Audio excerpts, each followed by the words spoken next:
இந்த நிகழ்ச்சி தொடங்குகிற பொழுது குழந்தைகள் அருமையாக நடனமாடினார்கள். அது கண்ணுக்கு குளிர்ச்சி, நம்முடைய கருத்துக்கும் ஒரு விருந்து. அந்த விருந்தோடு கூட திரு குன்றக்குடி அடிகளார் இந்த பட்டிமன்றத்திற்கு உயிர் ஊட்டிய முதல் தந்தை. அவரால் தான் பட்டிமன்றம் தழைத்தது, பிழைத்தது.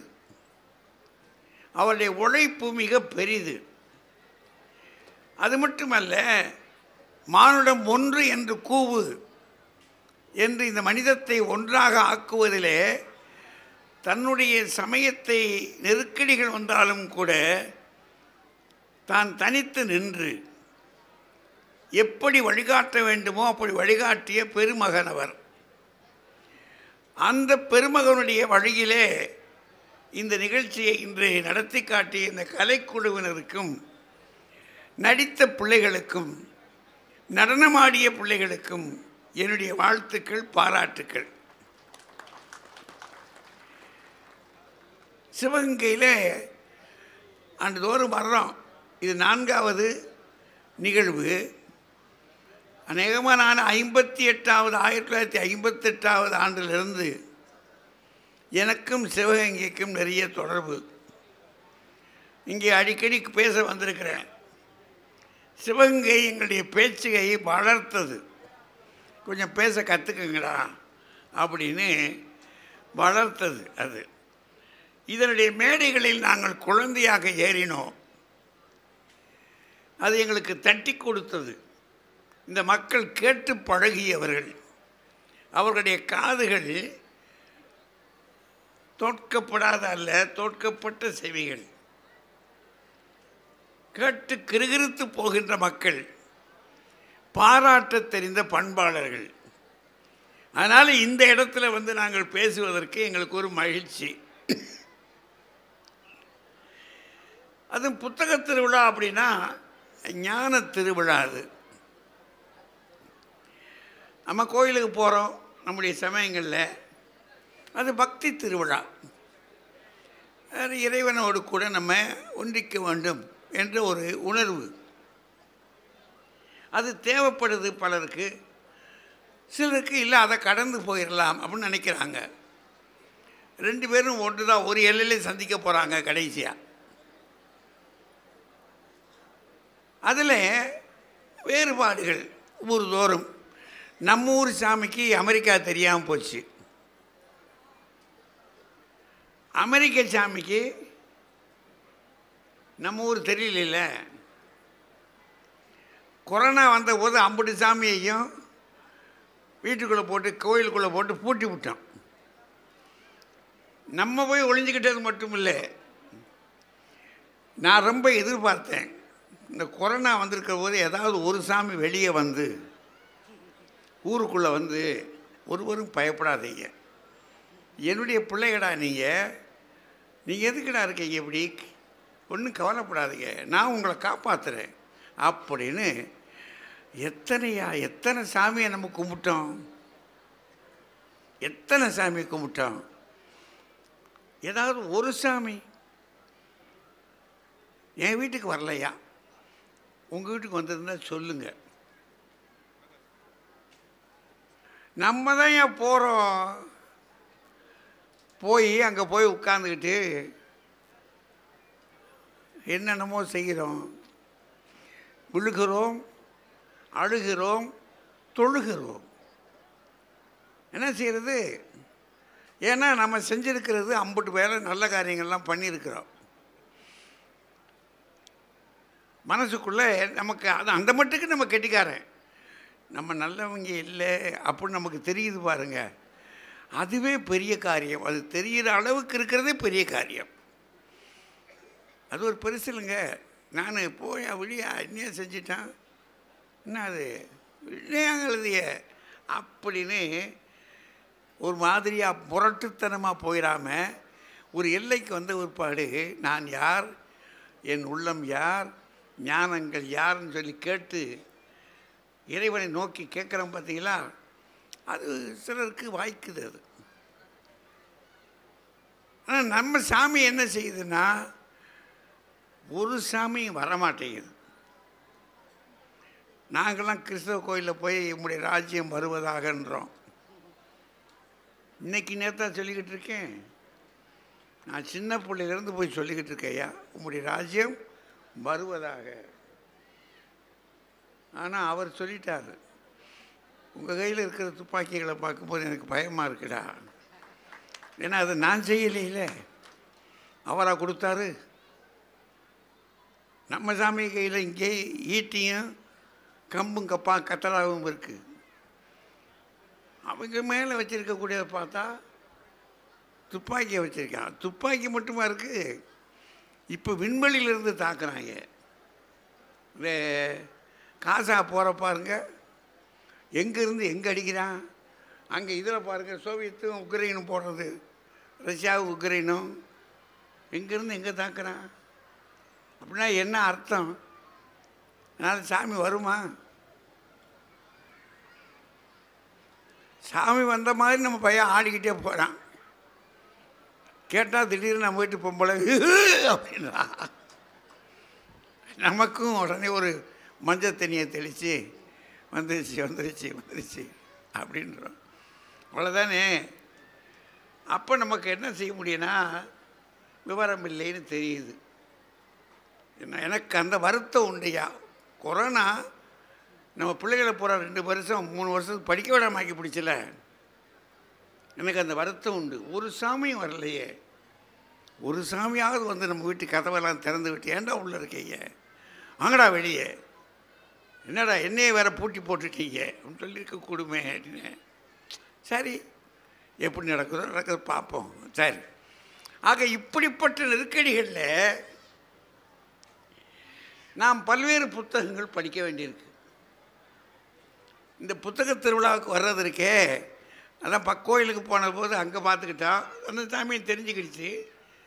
அதனால் நம்ம இப்படி பார்க்குறோம், சரி இருக்கட்டும் அந்த சாமி, இந்த சாமிகளையும் பார்ப்போம் அப்படின்னு.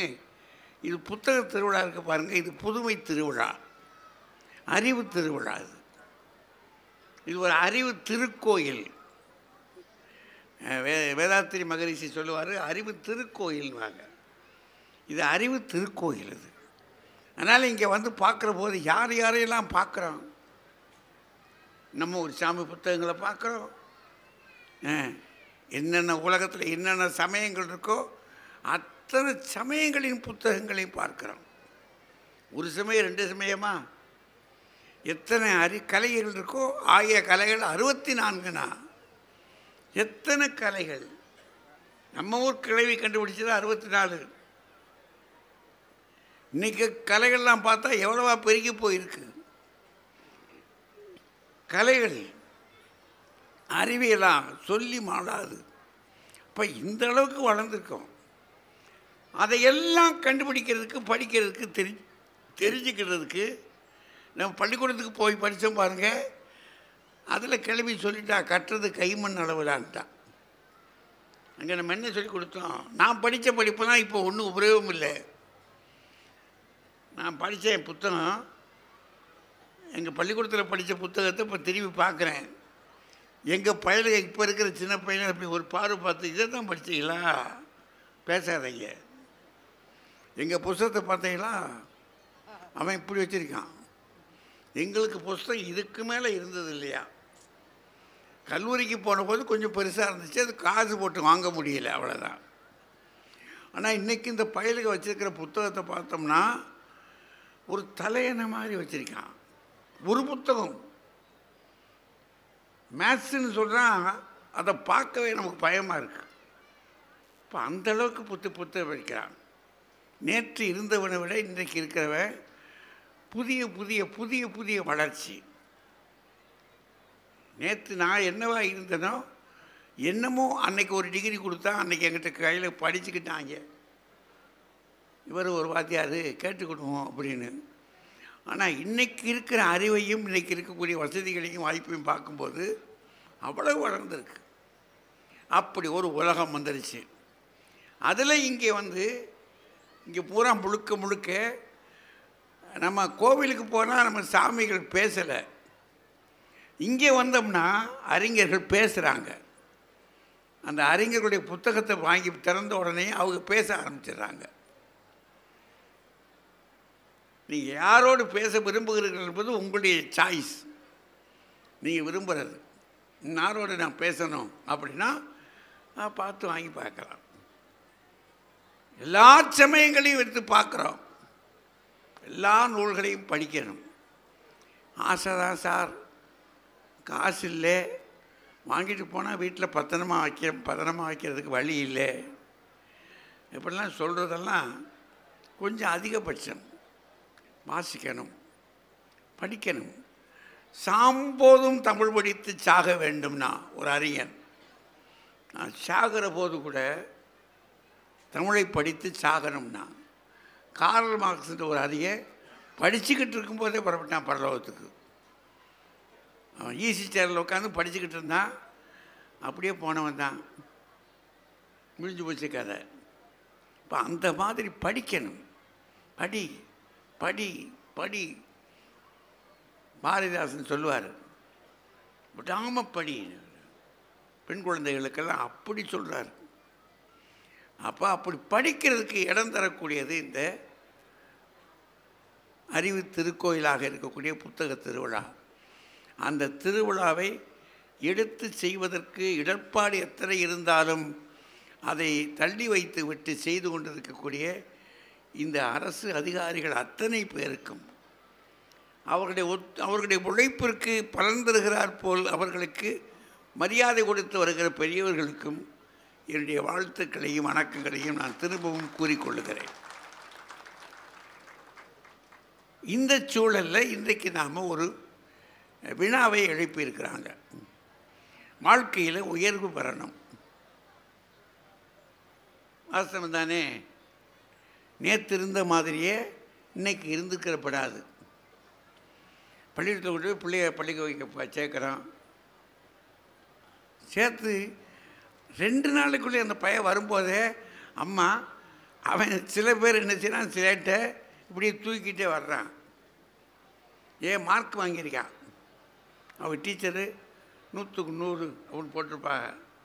சில பேர் என்ன செய்வான்னா சுத்தமாக அழிச்சிட்டு கொண்டாந்துருவாங்க. ஏன் முற்றம் வாங்கியிருக்கான். அப்படி வர்றதை பார்த்தோடனே வீட்டில் கேட்பாங்க, என்னடா சொல்லி கொடுத்தாங்க, என்ன சொல்லி கொடுத்தாங்க. ஒருத்தர் சொல்லுவாங்க, நல்ல டீச்சர் இருந்துச்சு, அருமையான டீச்சர், நல்லா சொல்லித்தர்றாங்கன்னு. அப்போ என்ன ஆகுது, நமக்கு என் பிள்ளை பழைச்சிக்கணும், இவன் உயர்வு பெற போகிறான் அப்படின்னு முடிவு பண்ணிடுறோம். சில பிள்ளைங்க டீச்சர் வரலை, வந்தாங்க வாத்தியார் கூட பேசிக்கிட்டே இருந்தாங்க, எங்கள் கூட பேசவே இல்லை அப்படின்னா வில்லங்கத்தை ஆரம்பிச்சிட்டான்னு அர்த்தம். இப்போ அந்த பிள்ளைய பார்க்குறோம், அவனும் படிக்க ஆரம்பிச்சிட்டான். அப்போ படித்து உயர்வு பெறுவதற்கு பாருங்கள், படித்தா ஒரு பட்டம் வாங்கலாம், தொழில் நுழையலாம், அயல்நாடுகளுக்கு போகலாம். இங்கே எத்தனை. அப்போ உயர்வு பெறணும் இல்லையா? எப்படியாவது உயர்வு பெறணும். தொழில் உயர்வு பண்ணணும், கல்வியில் உயர்வு பெறணும், வாழ்க்கையில் உயர்வு பெறணும். எல்லாவற்றிலும் மேலே மேலே மேலே பற பற பற பற அப்படின்னு பாரதி சொல்லுவான். பற பற பற அப்படின்வான். அது மாதிரி நாம் உயர்வு பெறணும். அப்படி உயர்வு பெறதுக்கு எது தேவை? சுருக்கமாக எடுத்துக்கிட்டாங்க, எது தேவை? ஒரு பகுதியில் சொல்கிறாங்க கல்வி தாங்க அப்படின்றாங்க. படிப்பு தான், அது இருந்தால் உயர்வு பெற்றுடலாம், முன்னுக்கு போயிடலாம்ன்றாங்க. இருக்கட்டுமையா, படிக்கிறதுனா லேசாவாக இருக்குது, சும்மா உனக்கு சொல்லித்தர்றாங்க. பள்ளிக்கூடத்துக்கு போய் காசு கொடுத்தா தான் எனக்கு படிக்க சொல்லித்தர்றாங்க. அந்த காலத்தில் 1900 இல்லை, ஆமாம், 1887 1987 பாரதியார் அவர் பாடுறாரு. அதில் அவருக்கு பள்ளிக்கூடத்துக்கு போய் படிக்கணும் அப்படின்னா பணம் வேண்டியிருக்கு, காசு வேண்டியிருக்கு. ஏன்னா அந்த காலத்தில் காசு கொடுத்தா தான் பள்ளிக்கூடத்தில் போய் படிக்கலாம், சும்மா கிடையாது. இப்போ தான் என்ன, பள்ளிக்கூடத்துக்கு போனோம்னா நம்ம தனியார் பள்ளிக்கூடத்துக்கு போனோம்னா என்ன செய்கிறோம், கட்டி ஆகணும்ல, ஃபீஸ் கட்டணும். பாரதியார் காலத்தில் அன்றைக்கி ரொம்ப குறைச்ச காசு தான். இப்போ நான் படிக்கிற போதெல்லாமே ஒரு டேர்ம் ஃபீஸுன்னு சொல்லுவாங்க, அதை 2 ரூபா. நான் படித்த காலத்தில் எங்கள் அம்மா அதுக்கு ஏரியாவாக கடை வாங்கியிருக்கு. வீடு வீடாக பிச்சை எடுக்கலை, அவ்வளோதான். எத்தனை வீட்டில் கடை வாங்கியிருக்குன்னு எனக்கு தெரியும், ஞாபகத்தில் இருக்குது, இன்னைக்கு நினைவு இருக்குது. அப்போ அந்த மாதிரி காசு வாங்கணும். என் காலத்திலேயே காசு வேணும்ல, படிக்கலாம் சரி சார், அதுக்கு பணம் வேணும்ல. அப்படின்னா ஒரு பிரிவு என்ன செய்கிறாங்க, நீங்கள் தானே செல்வம், இது கல்வி, நீங்கள் கல்வியா, அதான் அந்த பக்கம், இந்த பக்கம் கல்வி, இந்த பக்கம் செல்வம். காசு வேணும், இவ்வளோதான். இது படிப்பு வேணும்னு நிற்கிறாங்க இந்த பக்கத்தில், இந்த பக்கத்தில் பணம் வேணும்னு நிற்கிறாங்க. நமக்கு வழங்குற மாதிரி பேசுவோம், கல்வியா செல்வமான. படிப்பு வேணும். இந்த அணியில் பேசுகிறவர்களில் அவர் முனைவர் அன்புநாதன், அவர் என்னுடைய பிள்ளை, என்கிட்ட படித்த பிள்ளை, படிச்சுட்டு இன்னும் எனக்கு மரியாதை கொடுக்குறாரு. ஏன்னா இப்போல்லாம் பிடிச்ச பிள்ளையெல்லாம் கண்டா அப்படி ஒரு பாறை பார்த்து இவன் தான் என்னை கெடுத்த வேண்டான், அப்படியே சந்துக்குள்ளே புகுந்து இவன் மூஞ்சில் முடிச்சுக்கிட்டு அப்படின்னு போயிடுறான். ஆனால் அவர் இன்றைக்கி அன்று என்னைக்கு என்ன மரியாதை கொடுத்துருந்தாரோ அந்த மரியாதையை கொடுக்குறாரு. அது நான் செய்த தவம் அப்படின்னு வச்சுக்கிடணும். அப்படியே அவர் நல்லா பேசுவார். அது மட்டும் இல்லை, அவர் ஒரு பொழுதுபோக்காக மருத்துவமும் பார்க்குறாரு. நாங்கள்லாம் அவர்கிட்ட தான் போய் மருந்து எடுத்துக்கிறோம். நம்ம இவ்வளோ தூரத்துக்கு இருக்கிறதுக்கு காரணங்களில் அவர் ஒரு காரணம். நல்ல மருத்துவர் மதுரையில். அவரோடு சேர்ந்து பேசுகிறதுக்கு நம்ம கவிதா ஜவஹர், திருமதி கவிதா ஜவஹர், நல்ல பேச்சாளர், வளர்ந்து வருகிற பேச்சாளர். அதில் உலகங்கள் சுற்றி சுற்றி வர்றாங்க அவங்க. ஆக அவங்க இந்த 2 பேர் தானே, இருவரும் இந்த அணியில் இருக்காங்க. என்னது, படிப்பு தான் அப்படின்னு. இந்த பக்கத்தில் செல்லாது பணம் தான். அது இந்த பக்கத்தில் பேசுகிறதுக்காகலே முனைவர் நம்ம ரேவதி அம்மா, அவங்க ஒரு கல்லூரியில் துணை முதல்வர், மதுரை செந்தமிழ் கல்லூரியில். அவங்க நல்ல பேச்சாளர். அவங்களும் அங்கே சுற்றி சுற்றி வர்றாங்க. ஒரு பேச்சாளர்களுக்கு ஒரு மரியாதை உண்டு. இது இந்த காலம் அதை ஏற்படுத்தி கொடுத்தது 1950களுக்கு பிறகு சில இயக்கங்கள் இங்கே வந்துச்சு. 50களுக்கு பிறகு எனக்கு கொஞ்சம் கூட சொல்லலாம், தமிழ்நாட்டிலே சில இயக்கங்கள், அந்த இயக்கங்களால் தான் தமிழ் வளர்ந்தது, நிமிர்ந்தது. அவங்க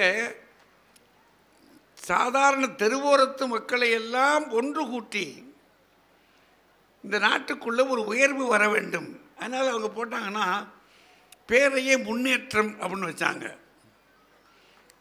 முன்னேற்றம் அப்படின்னு வச்சுக்கிட்டாங்க. இப்போ முன்னேற்றம்னா என்ன, உயர்வு தானே. முன்னேற்றம் அன்னைக்கு முன்னேற்றம்னு சொல்லலாம் நினைக்கிறேன். அறிஞர் அண்ணாவுக்கு பிறகு இங்கே தலையெடுத்தது. ஏன்னா அவர் தான் முதல்ல அந்த முன்னேற்றம் அப்படின்றத கொண்டு வர்றாரு. அப்புறம் அப்படியே வளருது. இன்றைக்கி பார்த்தீங்கன்னா எந்த கட்சி எடுத்தாலும் இந்த முன்னேற்றம்ன்ற ஒட்டு இருக்கும். இப்போ இதன் மூலமாக ஒரு உயர்வு கொண்டு வர்றதுக்கு அந்த மாதிரி கொண்டு வரணும். அப்படின்னா பணம் வேணும், காசு வேணும். இந்த பக்கம் ரேவதி அம்மா அவரோட பேசுகிறதுக்கு ரொம்ப மும்பரமாக நிற்கிற ஆள் நம்ம ராஜா. ஏன்னா தெளிவாக சொல்லிடுவார் என்ன வேணும், விளங்குற மாதிரி சிரிக்க சிரிக்க சொல்லி உள்ள சொருகிடுவார். அதான விஷயம். ஒரு செய்தியை சொல்லும்போது நமக்கு இந்த கேட்டு கிருகிருத்து போய் நிற்கிற நிலையில் சபக்குன்னு கருத்தை சொல்லிடுவார். அதனால் அவர் என்ன செய்கிறாரு, உலகம் பூரா சுற்றி வர்றார். உலகம் பூரா சுற்றி வர்றாரு. இப்போ ஓய்வில் வந்து சேர்ந்துருக்காரு. இங்கே இப்போ தான் அண்மையில் அமெரிக்காவிலேருந்து வந்திருக்காரு. அப்படின்னா பார்த்துக்கங்களேன். ஆனால் இவ்வளோ சுத்தின மனுஷன் போய் சொல்லுவாரா? தெளிவாக சொல்கிறார். துட்டு வேணும், பூவா வேணும், என்னமோ நினச்சிக்கிட்டு இருக்கீங்கன்றார் அவர். நமக்கு நெருக்கடியாக தான் இருக்குது. பையன் அப்படி தட்டி பார்க்குறோம். ஆமாம் தானே வேணும். ஜூன் மாதம் திறந்த உடனே பையன் சொல்கிறான், இப்போ புஸ்தகம் வாங்கணும், ஃபீஸ் கட்டணும், எல்லாம் சோழியெல்லாம் நிறையா இருக்குன்றான். உடனே நம்ம என்ன செய்கிறோம், எதுக்குடா நான் அழுவேன். அவன் சொல்கிறோம்ல, எதுக்குடா நான் அழுவேன். உங்கள் ஆட்டம் ஆடுற ஆட்டம் கொஞ்சம் நிஜம் இல்லை. அவருக்கு அதை சொல்கிறதுல ஒரு மன நிறைவு, தன்னுடைய வருத்தத்தை அப்படி தீர்த்துக்கிறாரு. அப்போ காசு வேண்டி இருக்குல்ல. அதனால் இந்த பக்கம் பணத்து கட்சி நிற்கிது. இந்த பட்டிமன்றம் உலக மொழிகளிலேயே தமிழில் தான் இருக்குது. அதனால் எங்களுடைய மாவட்ட ஆட்சியர் அவங்க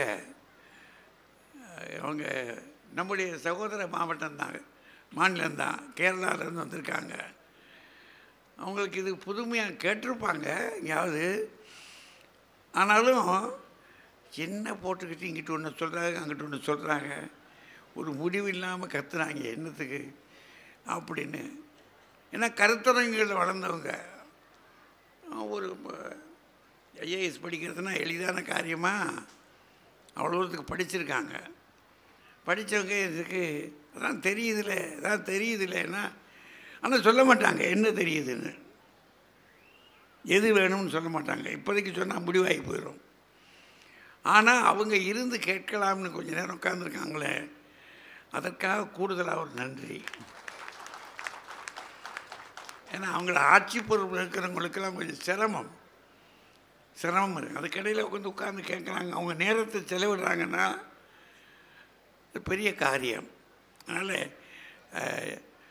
முறையான வாழ்த்து வணக்கங்களோடு கூட இப்போது இந்த நிகழ்ச்சி தொடங்குகிறது. அதனால் வாழ்க்கையில், நம்முடைய வாழ்க்கையில், தனி மனித வாழ்க்கையில், ஏன்னா சமுதாய வாழ்க்கை இருக்குது, ரெண்டு இருக்குது. நம்ம ஒரு தனி மனிதனை வச்சுக்கிடுவோம். தனி மனித வாழ்க்கையில் உயர்வு பெறுவதற்கு பெரிதும் தேவை. இப்போனா ரெண்டும் தேவை, அதை ஒத்துக்கிட்டோம். அதனால தான் பெரிதும் அப்படின்னு போடுறோம்.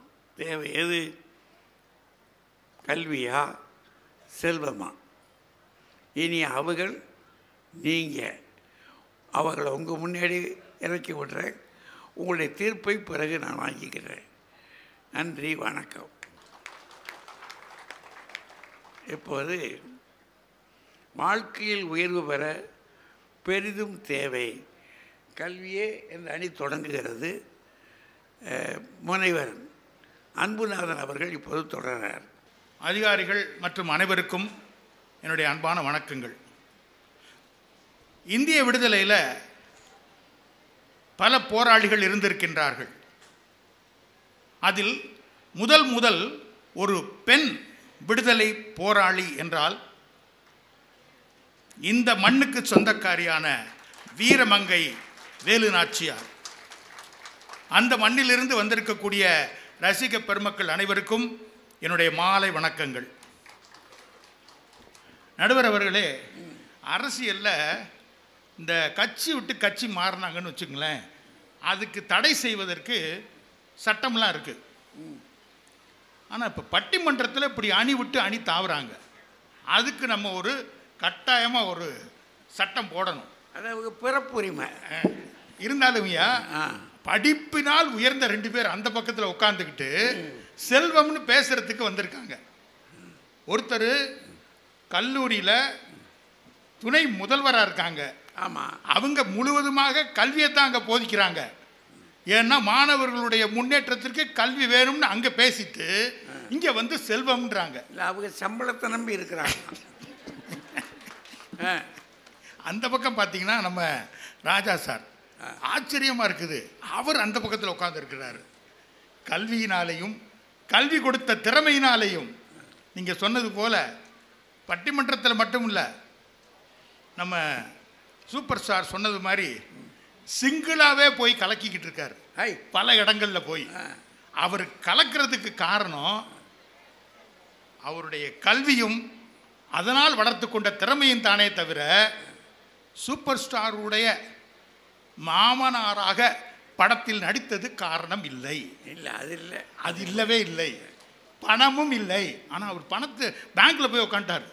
எப்படியோ முன்னாடியே ஒரு கனெக்ஷன் இருந்திருக்கு அவருக்கு. ஆமாம், அதனால் அவர் படித்து முடிச்சுட்டு அங்கே போயிட்டார். வங்கியில் இருந்ததுனால அவருக்கு தெரியுது. ஐயா, ரொம்ப முன்னாடியே அதிகார பரவல்களை பற்றி ஒருத்தர் புத்தகம் எழுதியிருக்கிறார். அமெரிக்கா நாட்டை சேர்ந்த ஆல்வின் டஃப்லர் அப்படின்னு ஒருத்தர். சரி, பவர் ஷிஃப்ட்னு ஒரு புத்தகத்தை எழுதுகிறார்.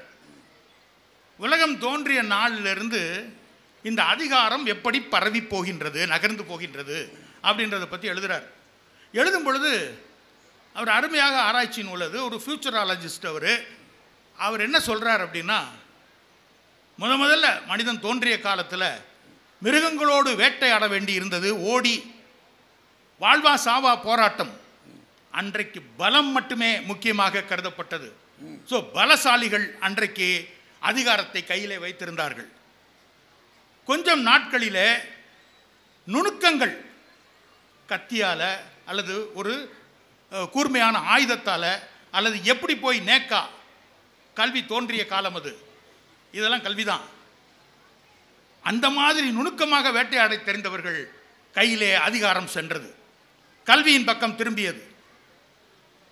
இன்னும் கொஞ்ச நாளில், எல்லா நாள்லேயும் மிருகங்கள் கிடைப்பதில்லை. இதை புரிஞ்சு சில பேர் சேர்த்து வச்சு மற்றவங்களுக்கு கொடுத்தாங்க. பணம் பொருள் சேர தொங்கியது அப்படின்னு சொல்லி அவர் எழுதிட்டு வர்றார். அருமையான ஒரு புத்தகம் அது. அதில் அடிநாதமாக ஒரு விஷயம், அதைத்தான் இங்கே சொல்ல விரும்புகிறேன் நான். இந்த மாதிரி இனக்குழுக்கள் இடையிலே அல்லது ஒரு சமூகத்திலே, ஒரு நாட்டிலே இந்த மூன்றும் அதிகாரம் மாறிக்கொண்டே இருக்கின்றது. ஆனால் எப்பொழுதெல்லாம் கல்வி ஒரு இனக்குழுவிலோ அல்லது ஒரு நாட்டிலோ அல்லது ஒட்டுமொத்தமாக உலகத்திலோ அதிகாரத்தை கையில் எடுக்கும் பொழுதுதான் உலகத்திலே பல மாற்றங்கள் வந்திருக்கின்றன அப்படின்னு அதில் அருமையாக சொல்கின்றார். இது ஒரு ஆராய்ச்சி புத்தகம். இதை ரொம்ப முன்னாடியேயா இவர் எழுதுறதுக்கெல்லாம் முன்னாடி நம்ம ஊரில் சரஸ்வதி சபதத்தில் அப்படின்னு ஒரு படம் எடுத்தாங்க. ஆமாம், கல்வியா செல்வமா வீரமான அன்னைக்கே பேசிட்டாங்க. அது போக நம்ம முன்னோர்கள் ரொம்ப தீர்க்கமாக யோசித்து ஒன்றொன்றுமே முக்கியம். அதான் அதில் ஒன்றொன்றுக்கும் முதல்ல சரஸ்வதியை வச்சாங்க. அது கல்வியின் கடவுள். அப்புறம் லட்சுமி, ரெண்டாவது தான் லட்சுமி, மூணாவது வீரலட்சுமி அப்படின்னு மூணையும் சாமி இருக்கு. ஆமா, அன்னைக்கு இதுக்கும் சாமி இருக்கு, அதுக்கும் சாமி இருக்கு. அந்த சாமி விட்டுட்டு அந்த சாமி கிட்ட போலாமா? முதல் சாமி சரஸ்வதி. கல்விதான் முதல்ல. சரி, இது மட்டும் இல்லையா, பட்டிமன்றம் இப்போ நீங்கள் சொன்னீங்க, இப்போ சமீப காலத்துலலாம் அதுக்கு புத்துயிர் கிடைத்தது என்று. நான் நினைக்கிறேன் ஔவையார் காலத்திலேயே இந்த பட்டிமன்றம் இருந்திருக்குன்னு நினைக்கிறேன். அதுக்கு முன்னே இருந்திருக்கும். அப்போ ஔவையார்கிட்ட அப்போ இதே மாதிரி இந்த பணபலமும் படைப்பலமும் நிறைந்த அரசன் முக்கியமா அல்லது கல்வியிலே சிறந்த ஒரு கல்வியாளர் முக்கியமான ஒரு பெரிய ஒரு பட்டிமன்றம்னு வச்சுங்களேன். ஔவையார் தான் நடுவர். ஔவையார் அழகாக ஒரு தீர்ப்பை சொல்லுகின்றார். மன்னனும் மாசர கற்றோனும் சீர்தூக்கின் மன்னனில் கற்றோனே சிறப்புடையோன். மன்னர் தன் தேசத்தில் அவன் ஊர்ல தான் உள்ள மக்களுக்கெல்லாம் தெரியும், சான்றோர் சென்ற விடமெல்லாம் சிறப்பு என்று சொன்னார் அப்படின்னு சொல்லி ஔவையார் ஒரு அருமையாக ஒரு தீர்ப்பை கொடுத்தார். ஆனால் மன்னருங்க நினைச்சா புறப்பட்டு போகலாம், நம்ம காசுல போயிட்டு வரலாம். மாசரை கட்டணும் நம்ம போக முடியுமாங்க? ஆனால் எங்கு சென்றாலும் இதுதான் என் சிறப்பு. கொஞ்ச நாளைக்கு முன்னாடியா பண மதிப்பிழப்பு பண்றது, கல்வி மதிப்பிழப்பு செய்ய முடியுமா? பண மதிப்பிழப்புன்னு மக்கள் அவ்வளோ கஷ்டப்பட்டாங்க. ஒன்றும் இல்லை, ஆனால் அவ்வளோதான், இனிமேல் படித்தது தான் உனக்கு காணா போக போகுது அப்படின்னு சொன்னால் எங்கே நடக்குமா? அதனால தான் கல்வி முதல் இடத்துல நிற்குதியா. இல்லாட்டினா பணம் அது வரும் போகுமையா. ஆனால் கல்விதான் முதலிடத்திலே என்றும் நிற்கும், அதை அழிக்க முடியாது. அது மட்டும் இல்லையா, இப்போ வறுமையோடு இப்போ இவங்கெல்லாம் சொல்லுவாங்க இடையில, இப்போ கொஞ்ச நேரத்துக்கு அப்புறம் அவங்க சொல்லுவாங்கன்னு நினைக்கிறேன், இந்த வறுமையும் கல்வியும் ஒன்றோட ஒன்று சேர்ந்ததும்பாங்க. திருவிளையாடலில் ஒரு வசனம் வரும், அதை வச்சு சொல்லுவாங்க.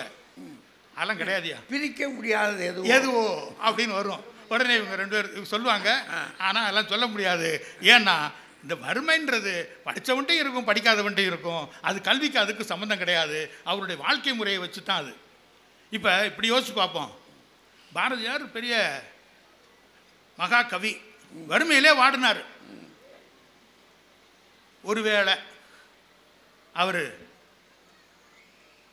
கொஞ்சம் மாற்றி பாடியிருந்தான்னு வச்சுக்கோங்க. உச்சி மீது வானிடிந்து வீழுகின்ற போதிலும் அச்சமில்லைன்னு பாடினவர், அச்சமில்லை அச்சமில்லை எங்களுக்கு கூட பிரிட்டிஷ்காரன் இருக்கான், எங்களுக்கு அச்சமில்லை அச்சமில்லைன்னு பாடியிருந்தார்னு வச்சுங்க, பணக்காரராக இருந்திருப்பார் அவர். யானறிந்த மொழிகளிலே தமிழ் மொழி போர்னு சொல்கிறதுக்கு பதிலாக ஆங்கில மொழி போர் ஒன்றுமே இல்லைன்னு சொல்லியிருந்தாருன்னா பெரிய ஆளாக இருந்திருப்பார் அவர். ஆனால் அதனால நான் சொல்ல வர்ற விஷயம், இவங்க சொல்லுவாங்க அந்த அதெல்லாம் கிடையாது, கல்வி என்பது என்றைக்குமே அதுதான் முதலிடத்தில் நிற்கிது வாழ்க்கையில் முன்னேற்றுவதற்கு. இது மாதிரி இந்த செல்வமெல்லாம் ரெண்டாவதாக தான் பின்னால் வரும். செல்விக்கும் அதாவது கல்விக்கும் வறுமைக்கும் எந்த விதமான சம்பந்தமும் கிடையாது. சரி சரி, அருமை. அதே போல் அதாவது 1980கள்னு நினைக்கிறேன், அமெரிக்காவில் ஒரு மிகப்பெரிய பொருளாதார மந்த நிலை வந்தது. இப்போ நம்ம ஊரில் தங்கம் விலை கிடுகிடுன்னு ஏறிக்கிட்டு இருக்கு இல்லையா, அதுபோல் அன்னைக்கு அவங்க அங்கே நம்ம ஊரில் பவுன்னு சொல்கிறோம், அங்கே அவுன்ஸுன்னு சொல்லுவாங்க. அவுன்ஸ் எப்போவுமே 200 ரூபா 300 விற்றுக்கிட்டு இருந்த தங்கம் திடீடு என்று உயர்ந்து $800 $900 போயிடுச்சு. என்னென்னமோ செஞ்சு பார்த்தாங்க அரசாங்கம், நிதி மந்திரிகளை மாற்றியது, மத்திய வங்கி தலைவர்களை மாற்றியது, ஒன்றும் நடக்கலை. என்னடா செய்யறதுன்னு பார்த்தாங்க. மாற்றினாங்க, தங்கம் மாற்றிருச்சு. தங்கம் அவ்வளவு முக்கியமானது, ஆனால் அதை குறைக்க முடியல. கடைசியில் அதை குறைச்சி கொண்டு வந்தது யார் அப்படின்னா, ஒரு ஆகச்சிறந்த ஒரு கல்விமான். அவரை கூப்பிட்டு, யார், பால் வால்மர் அப்படின்னு சொல்லிட்டு ஒரு பெரிய கல்விமான். அவருக்கு அரசியலுக்கு சம்மந்தம் இல்லை, ஆனால் அரசாங்கம் அவரை நிதி மந்திரியாக போட்டு கரெக்டாக 6 மாதத்தில் ஏற்கனவே $300 இருந்ததை விட குறைவாக $200 கொண்டு வந்தார். ஒரு கல்விமானால் ஒரு நாட்டையே முன்னேற்ற முடியும், ஒரு நாட்டையே அழிவு பாதையிலிருந்து காப்பாற்ற முடியும். அந்த அளவிற்கு கல்வியானது முக்கியமானது. குடும்பத்தை மட்டும் இல்லையா, தனி மனிதனை மட்டுமல்ல, நாட்டையே உயர்த்தக்கூடியது, நாட்டையே காப்பாற்றக்கூடியது. அதே மாதிரி இன்னும் ஒரு சிறிய விஷயம் சொல்லணும் அப்படின்னு சொன்னால், கல்வி அப்படிங்கிறது நம்ம நினைக்கிறோம், அதாவது ஒவ்வொரு காலகட்டத்திலும் அது மாறிக்கிட்டே இருக்குது. நீங்கள் சொன்ன மாதிரி முன்னாடியெல்லாம் ரொம்ப குறைவான காசு, ரொம்ப கம்மியான காசு இருந்தாலும் அதை வாங்குறதுக்கு, அதை சம்பாதிக்கிறதுக்கு அவ்வளோ கஷ்டமாக இருந்த சூழ்நிலை. ஆனால் அதுலேயும் கூட படிப்பதற்கு அவ்வளோ கஷ்டப்பட்டார்கள். இந்த பாயிண்ட் கூட அவங்களுக்கு சொல்கிறோன்னு அவங்க நினைப்பாங்க, அப்படி கிடையாது. இன்றைக்கும் பாருங்கள், இன்றைக்கெலாம் எனக்கு வந்து ஒரு என் கூட பிறந்தவங்க நிறைய பேர், 10 பேர். எங்கள் 11 பேருக்கும் எங்கள் அப்பா ஒருத்தர் சம்பளத்தை கல்வி கொடுக்க முடிந்தது. அன்னைக்கு முடிஞ்சிச்சு. ஆனால் போட்டிருந்தா தானே. இன்னைக்கு எங்கள் எல்லாத்துக்கும் ஒரு குழந்தை 2 குழந்தை இருக்குது. 2 பேரும் சம்பாதிச்சும் அந்த கல்வியை கொடுக்க முடியவில்லை. இருந்தாலும் கஷ்டப்பட்டு பிள்ளைகளுக்கு கல்வி கொடுத்து கொண்டிருப்பதற்கு காரணம் கல்விதான் உயர்வு தரும் என்ற அந்த ஒரு ஆழமான கருத்து நம் மக்களிடையே வேறு ஒன்று இருக்கின்றது என்பதுதான். அதனால கல்வி என்பது எந்த காலத்திலும் நமக்கு உள்ளே இருந்து நம்மை முன்னேற்றுகின்றது. பணம்னு ஓடிக்கிட்டு இருக்கவங்கள்ட்ட ஒரு சாம்ராஜ்யத்தையே கொடுத்தாலும் சரி, அதை சாம்பலாக்கி சமுத்திரத்திலே கரைத்து விடுவார்கள். கும்பாபிஷேகத்துக்கு போயிடுவாங்களோ மகா கும்பமேளாவுக்கு. ஏன்னா அது அறியாமையை விதைத்து அழிவு பாதைக்கு இட்டு செல்லும். ஆனால் கல்வி அப்படிங்கிற அற்றம் காக்கும் கருவி இருக்குதே, அது அறிவொளியை பாய்ச்சி வாழ்க்கையை உயர்த்தக்கூடிய மிக ஒரு முக்கியமான விஷயம். அதனால கல்விதான் சிறந்தது, கல்விதான் உயர்த்தும் செல்வம் அல்ல என்ற ஒரு நல்ல தீர்ப்பை நடுவர் அவர்கள் வழங்க வேண்டும் என்று கேட்டுக்கொண்டு, இதுகாரும் அருமையாக கேட்டுக்கொண்டிருந்த உங்கள் அனைவருக்கும் நன்றி கூறி, நல் வாய்ப்பிற்கும் நன்றி கூறி விடைபெறுகின்றேன். நன்றி, வணக்கம். எங்கய்யா அமெரிக்காவுக்கு போயிருக்காருயா. அமெரிக்க அறிஞர் சொன்ன செய்தியை எடுத்து வந்து, அது மட்டும் இல்லை, அமெரிக்காவிலேயே எதை மாற்றுறதுக்கு முயற்சி பண்ணிருக்காக பாருங்கள். தங்க விலை ஏறுற போது அதை கட்டுப்படுத்துறதுக்கு ஆளை கூட்டிகிட்டு வந்திருக்காங்க. யார்? காசுக்காரனையா? இப்போ அமெரிக்காவில் எலான் மஸ்கை கூட்டிகிட்டு வந்திருக்காங்க. இவர் சொல்கிறாரு, அங்கே எலான் மஸ்கை கூட்டிகிட்டு வந்து அவர் பெரிய காசுக்கார், நம்ம ஊருக்குள்ள தொழில் செய்ய வரப்போகிறாரு. ஆனால் இவர் சொல்கிறாரு, அந்த காலத்தில் ஒரு கல்வி அறிஞனை கொண்டாந்தாங்க, அவனை வச்சு உன்னுக்கு கொண்டாந்தாங்க. அது அப்படின்னா கல்வி தான் நம்மளை உயர்த்தும் அப்படின்றார். செல்வம் அழிஞ்சு போகும், கல்வி அழியாது. கல்வி நம்ம உயர்த்தும் அப்படின்றார். படிச்சிருக்காங்க, பார்த்து சொல்லணும்னு நினைக்கிறார். நம்ம கட்சியும் ஊருக்குள்ள அவங்க என்ன சொல்ல வருவாங்க, அது இப்படி மாற்றுவாங்க, அதையும் நான் இப்படி சொல்கிறேன் அப்படின்னு சொல்லி சொல்கிறார்.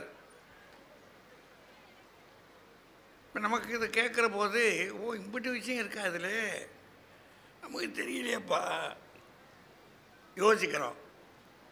இப்போ அடுத்த கட்சி என்ன சொல்கிறாங்கன்னு பார்ப்போமே. காசு கட்சி, ஏன்னா அது இப்போ எக்கச்சக்கமாக பேர் வச்சுருக்கு. இதுக்கு படிப்பு, கல்வி, ஓதுதல் இவ்வளோதான் இருக்குது. இதுக்கு காசு, பணம், துட்டு, எத்தனை மணி,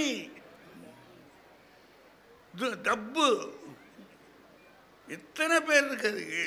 1 2 அதை எப்படின்னு காட்டின உடனே பையன் இப்படி திட்டம் அடிக்கிறான். அப்படி அதை பார்க்கும்போதே அவனுக்கு மகிழ்ச்சி விடுது. துட்டை பார்த்தோடனே பள்ளிக்கூடத்துக்கு போடான்னா நம்ம பையன் முக்குறான், முணங்குறான். ஆனால் காசை கொடுத்து வாங்கி தரோம்னா அதான் பின்னாடியே தர்றான்.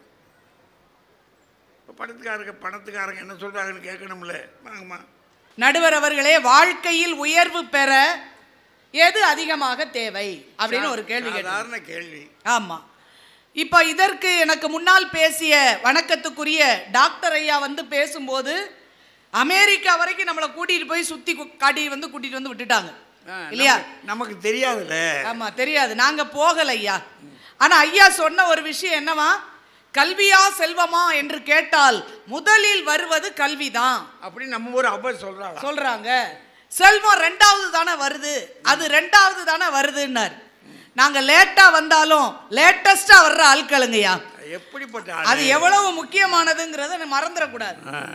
அழகா சொல்றாரு அவர். என்னவா, நான் எனக்கு என்ன மரியாதை, ஒரு கல்லூரியில முதல்வரா இருக்காங்க, இவ்வளவு படிச்சுட்டு ஒரு கல்வியை பத்தி குறைச்சு பேசுவாங்களா அப்படின்னு கேட்டாங்க. நாங்க கல்வியை குறைத்து பேசுவதற்கு வரவில்லை, ஏன்னா எல்லாருமே படிச்சவங்க. ஆமா, நாளை கல்லூரிக்குள்ள போகணும். படிப்பு தானே நம்மளை உயர்த்தி இருக்குங்கிறதுல ஒன்றும் நமக்கு மாற்று கருத்து இல்ல. ஆனா பெரிதும் தேவை எதுங்கிறது தான் இப்ப கேள்வி. இப்ப ஐயா கேட்டார்ல, அவங்க ஒரு கல்லூரியில இருக்காங்களே, இவங்க கல்வி வேண்டான்னு சொல்லலாமான்னாங்க. நான் அதே படிப்பு தான், எம்ஏ எம்ஃபில் பிஹெச்டி எல்லாம் படிச்சு முடிச்சுட்டு வீட்டுல இருந்தேன்னு வைங்க, எனக்கு மரியாதை இருக்குமா? இல்ல சம்பளம் வாங்காம போனீங்கன்னா மரியாதை இருக்குமா? மரியாதை இருக்காது இல்லையா? அப்போ திறமை என்பது படிப்பு என்பதும் பணமாக மாறாத வரைக்கும் இந்த சமூகத்தில் எந்த திறமைக்கும் மரியாதை கிடையாது. அதை உருவாக்கி கொடுக்கிற திறமைக்கும் படிப்புக்கும் தான் மரியாதை. கொஞ்சம் அடிச்சு கை தட்டுங்க, அப்பதான் அது நல்லா இருக்கு. ஆமா, அதுல என்ன சொல்றாரு, செல்வம் ஊருக்கு ஊர் மாறுது, அதனுடைய மதிப்பு இழக்குது, கல்வி மதிப்பு இழப்பதே இல்லை அப்படின்னு ஒரு பெரிய விஷயத்தை ஐயா சொன்னார். ஐயா, கல்விக்கு மதிப்பு இல்ல, மாற்றம் இல்லாம இருக்குதா? மாறிக்கிட்டே இருக்கு கல்வி. ஒரு காலத்துல திடீர்னு ஒரு புற்றீசல் மாதிரி கிளம்புனாங்க, இன்ஜினியரிங் படிப்பு தான் வேலை கிடைக்கும், பணம் சம்பாதிக்கலாம்னு சொல்லி எங்க பார்த்தாலும் இன்ஜினியரிங் காலேஜா வந்தது. அதுக்கப்புறம் பாத்தீங்கன்னா இன்ஜினியரிங் காலேஜ்ல கூட்டம் இல்ல, அத்தனை பேரும் ஆர்ட்ஸ் காலேஜுக்கே வந்தாங்க. இப்ப ஆர்ட்ஸ் காலேஜ் கலை கல்லூரியிலையும் கூட நிறைய கோர்ஸை எடுத்துட்டாங்க. மருத்துவ கல்லூரிக்கு எப்பவும் இருக்கு, அதுக்கு எப்போதுமே மரியாதை இருக்கு.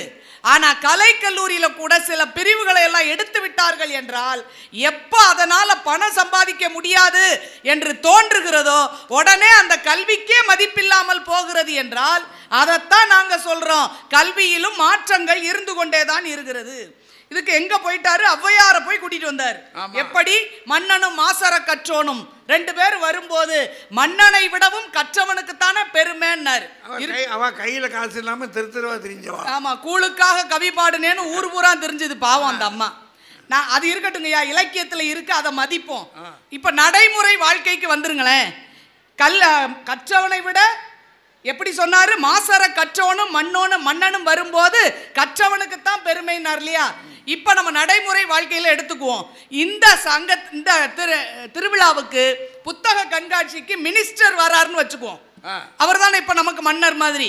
இப்ப ஒரு அமைச்சர் உள்ள வந்துட்டாருன்னு வைங்க, நம்ம படித்த அதிகாரிகள் எல்லாரும் என்ன பண்ணுவோம், மினிஸ்டருக்கு முன்னால போயிருவோமா? அவரை போய் நம்ம எல்லாரும் வணக்கம் சொல்லி அவரைத்தான் முன்னிலை கொடுத்து கூட்டிட்டு வருவோம்னா, இதுதாங்க இயல்புல நடக்கக்கூடியது. அந்த அந்தஸ்தையும் மரியாதையும் பணம் படைத்தவர்களுக்கு தான் கொடுப்போமே தவிர, கல்வி என்பது நம்மளுடைய உயர்வுக்கு ஒரு மினிஸ்டர் கல்லாதவர்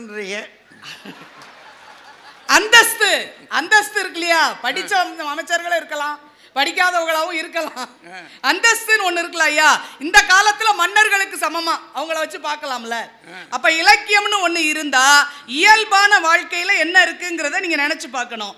நடுவர் அவர்களே ரொம்ப அழகா சொன்னாங்க, கல்வி இல்லாதவர்கள் இந்த உலகத்துல வாழலாமா அப்படின்னா வாழலாம். படிக்காதவங்க இருக்காங்க, இந்த ஊர்ல நிறைய இருக்காங்க, வாழ்றாங்க. அப்படிதான் இருந்தோம் நம்ம எல்லாருமே, இருந்தோம் ஒரு காலத்துல. ஆனா உயிரோட தான் இருந்தோம். ஆனா பொருள் இல்லாமல் பணம் இல்லாமல் இந்த உலகத்துல ஒரு நாள் நம்மளால கழிக்க முடியுமா? சொல்லுங்க பாப்போம். முடியாது. நடுவர் அவர்களே, இங்க புத்தக கண்காட்சி பிரம்மாண்டமா நடக்குது, 4வது புத்தக கண்காட்சி. இப்ப 3வது புத்தக காட்சியில ஒரு அப்பா பையனை கூட்டிட்டு வராருன்னு வச்சுக்கோமே, புத்தக கண்காட்சியை பார்க்க போவேண்டா, வா நம்ம மாவட்ட நிர்வாகத்துல இருந்து நல்ல திருவிழா நடத்துறாங்க, வா வந்து பாரு. அப்பாவால் ஒன்றும் வாங்கி தர முடியாதுடா, அப்பாட்ட காசு எதுவும் கிடையாதுடா, இந்த புஸ்தகத்தை பூரா பார்த்துக்கோ, நீ பெரியவன் ஆன பிறகு இதெல்லாம் படி, உனக்கு உயர்வு வரும்னு சொல்லி அப்படியே கூட்டிட்டு போயிட்டாருன்னு வைங்க. இந்த 4வது புத்தக கண்காட்சிக்கு அவன் வருவானா? கூட அப்பா கூட வருவானா? யாராவது வந்தா புத்தகம் வாங்கி கொடுக்கணும். அவனுக்கு வேண்டிய படம் டிராயிங் புக் கேட்பான், ஏதாவது ஒண்ணு கேட்பான், அதை வாங்கி கொடுக்கணும். அப்பளம் வாங்கி கொடுக்கணும், ஒரு வாங்கி திங்கிறதுக்காக. அதான் அப்பளம் வாங்கி கொடுக்கணும். பாப்கார்ன் வாங்கி கொடுக்கணும், ஐஸ்கிரீம் வாங்கி கொடுக்கணும். இதெல்லாம் வாங்கி கொடுத்தாதான் வீட்டு பான்பூரி கேட்குறாங்க. பானிபூரி இதெல்லாம் வாங்கி கொடுத்தாதான் வீட்டுக்குள்ள அப்பாவுக்கே உயர்வு கிடைக்கும் என்றால் பணம் தான் நமக்கு உயர்வு கொடுக்கிறது என்பதை மறந்து விடக்கூடாது. அதான இயல்பு. நடுவர் அவர்களே, எதிர்கால தேவைக்கு பெரியவங்களுக்கு மரியாதை எப்ப இருக்கும்னு நினைக்கிறீங்க? பெரிய ஆட்களுக்கு பணம் கையில இருந்தாதான் பெரியவங்களுக்கு மரியாதை.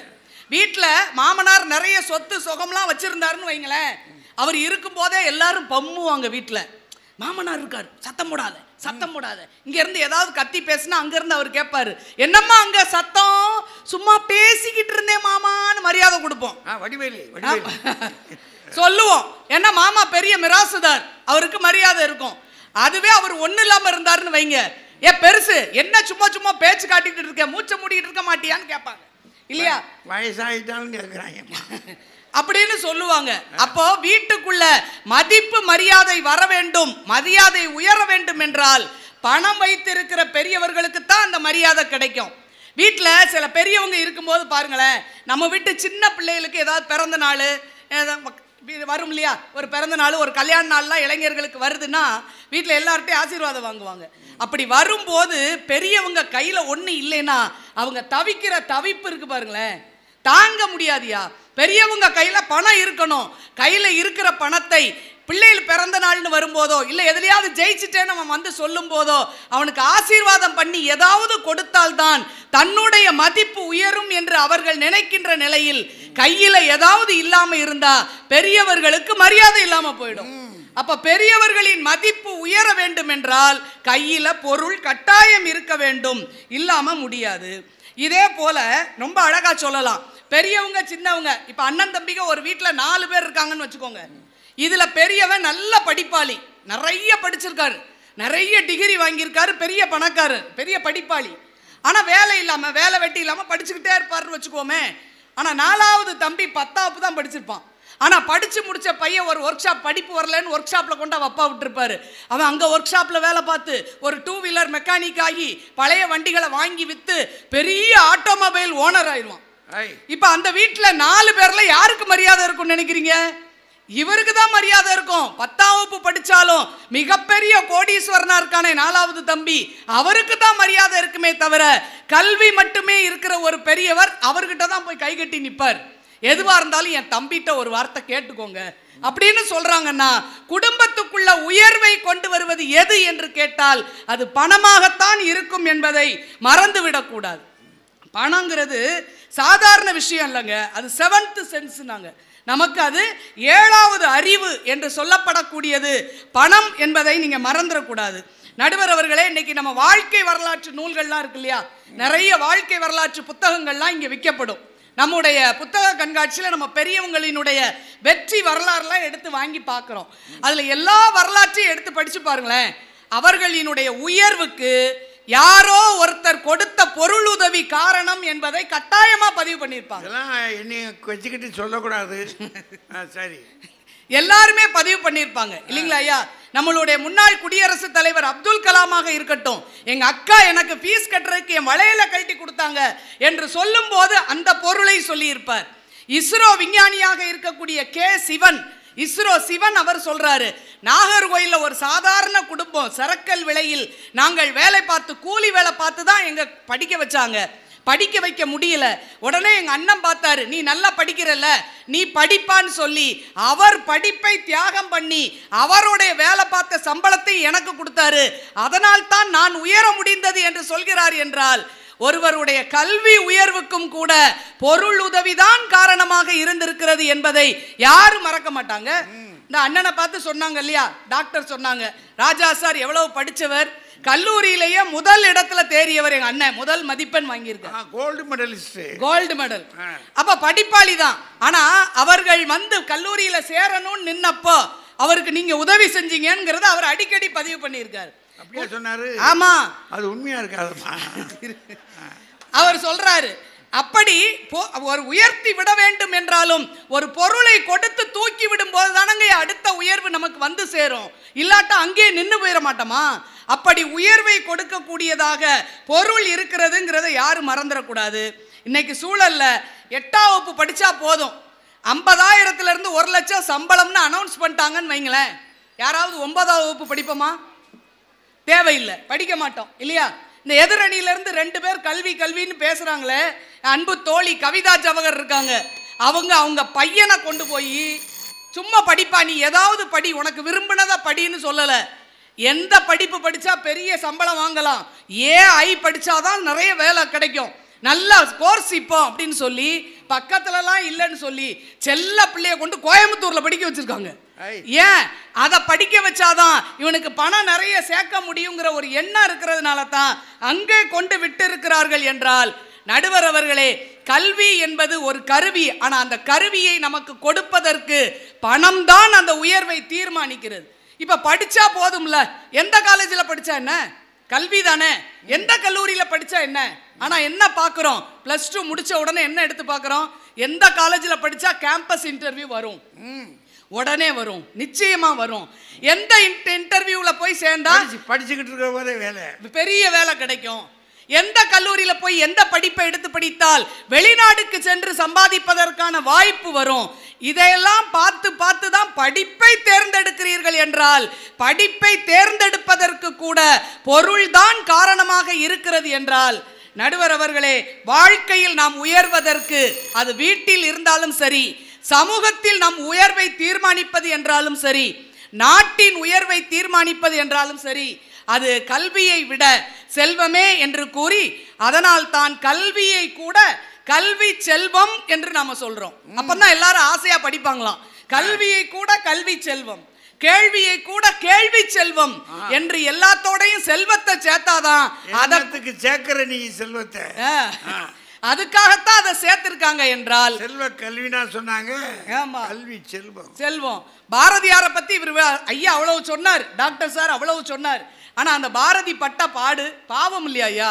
அவரே வேண்டுறாரு, கணக்கும் செல்வம் 100 வயது இவையும் தர அருள்வாயே என்று சக்தியிடம் அவரும் வரம் வேண்டுகிறார் என்றார், கெஞ்சுறார், எனக்கு செல்வத்தை கொடு என்று கேட்கிறார் என்றால், அவர் கடைசியில் அவர் உயிர் போறதுக்கு கூட யானை மிதித்தது மட்டுமில்ல, வீட்டில் இருந்த காலி பானைகளும் தான் என்று சொல்கிறார்கள் என்றால், வாழ்க்கையில் உயர்வதற்கு கல்வி ஒரு கருவி. ஆனால் அந்த கல்வியவே கொடுக்கக்கூடியதாக செல்வமே இருப்பதால் வாழ்வில் உயர்வுக்கு பெரிதும் தேவை செல்வமே என்று கூறி வாய்ப்புக்கு நன்றி பாராட்டி விடைபெறுகிறேன். நன்றி, வணக்கம்.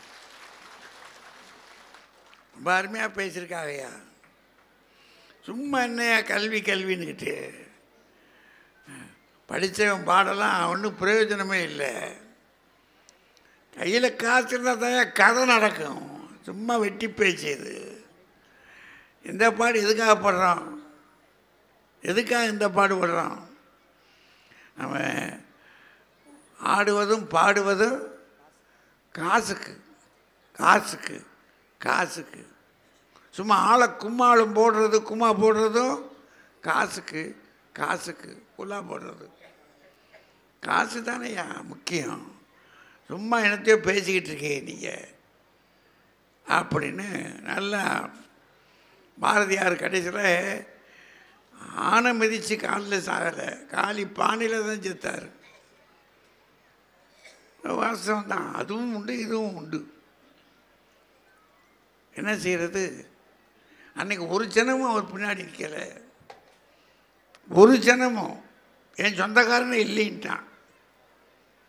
சொந்தக்காரனே இல்லையா, நம்ம சாதி கட்ட வேண்டாம், சாதியில் அவனை தள்ளி வச்சுட்டோம்ட்டான். தள்ளி வைக்கப்பட்டவன் தான். இன்றைக்கி எல்லாரும் உரிமை கொண்டாடுறான். எல்லாம் காலத்தின் கோலமாக போச்சு. எப்படி இருக்குது? தாய்மார்கள் நின்றுக்கிட்டு இருக்காங்க, அதுவும் வயதானவங்க. அவங்களுக்கு கொஞ்சம் இடம் கொடுக்கக்கூடாதா? யாராவது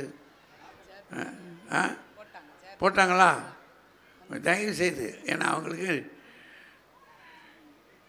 வாங்கப்பா பின்னாடி நிற்கிற தாய்மார்கள். ஏன்னா பெண்கள் வர்றது பெருசு, அவங்க இருந்து கேட்கணும்னு ஆசைப்படுறது பெருசு.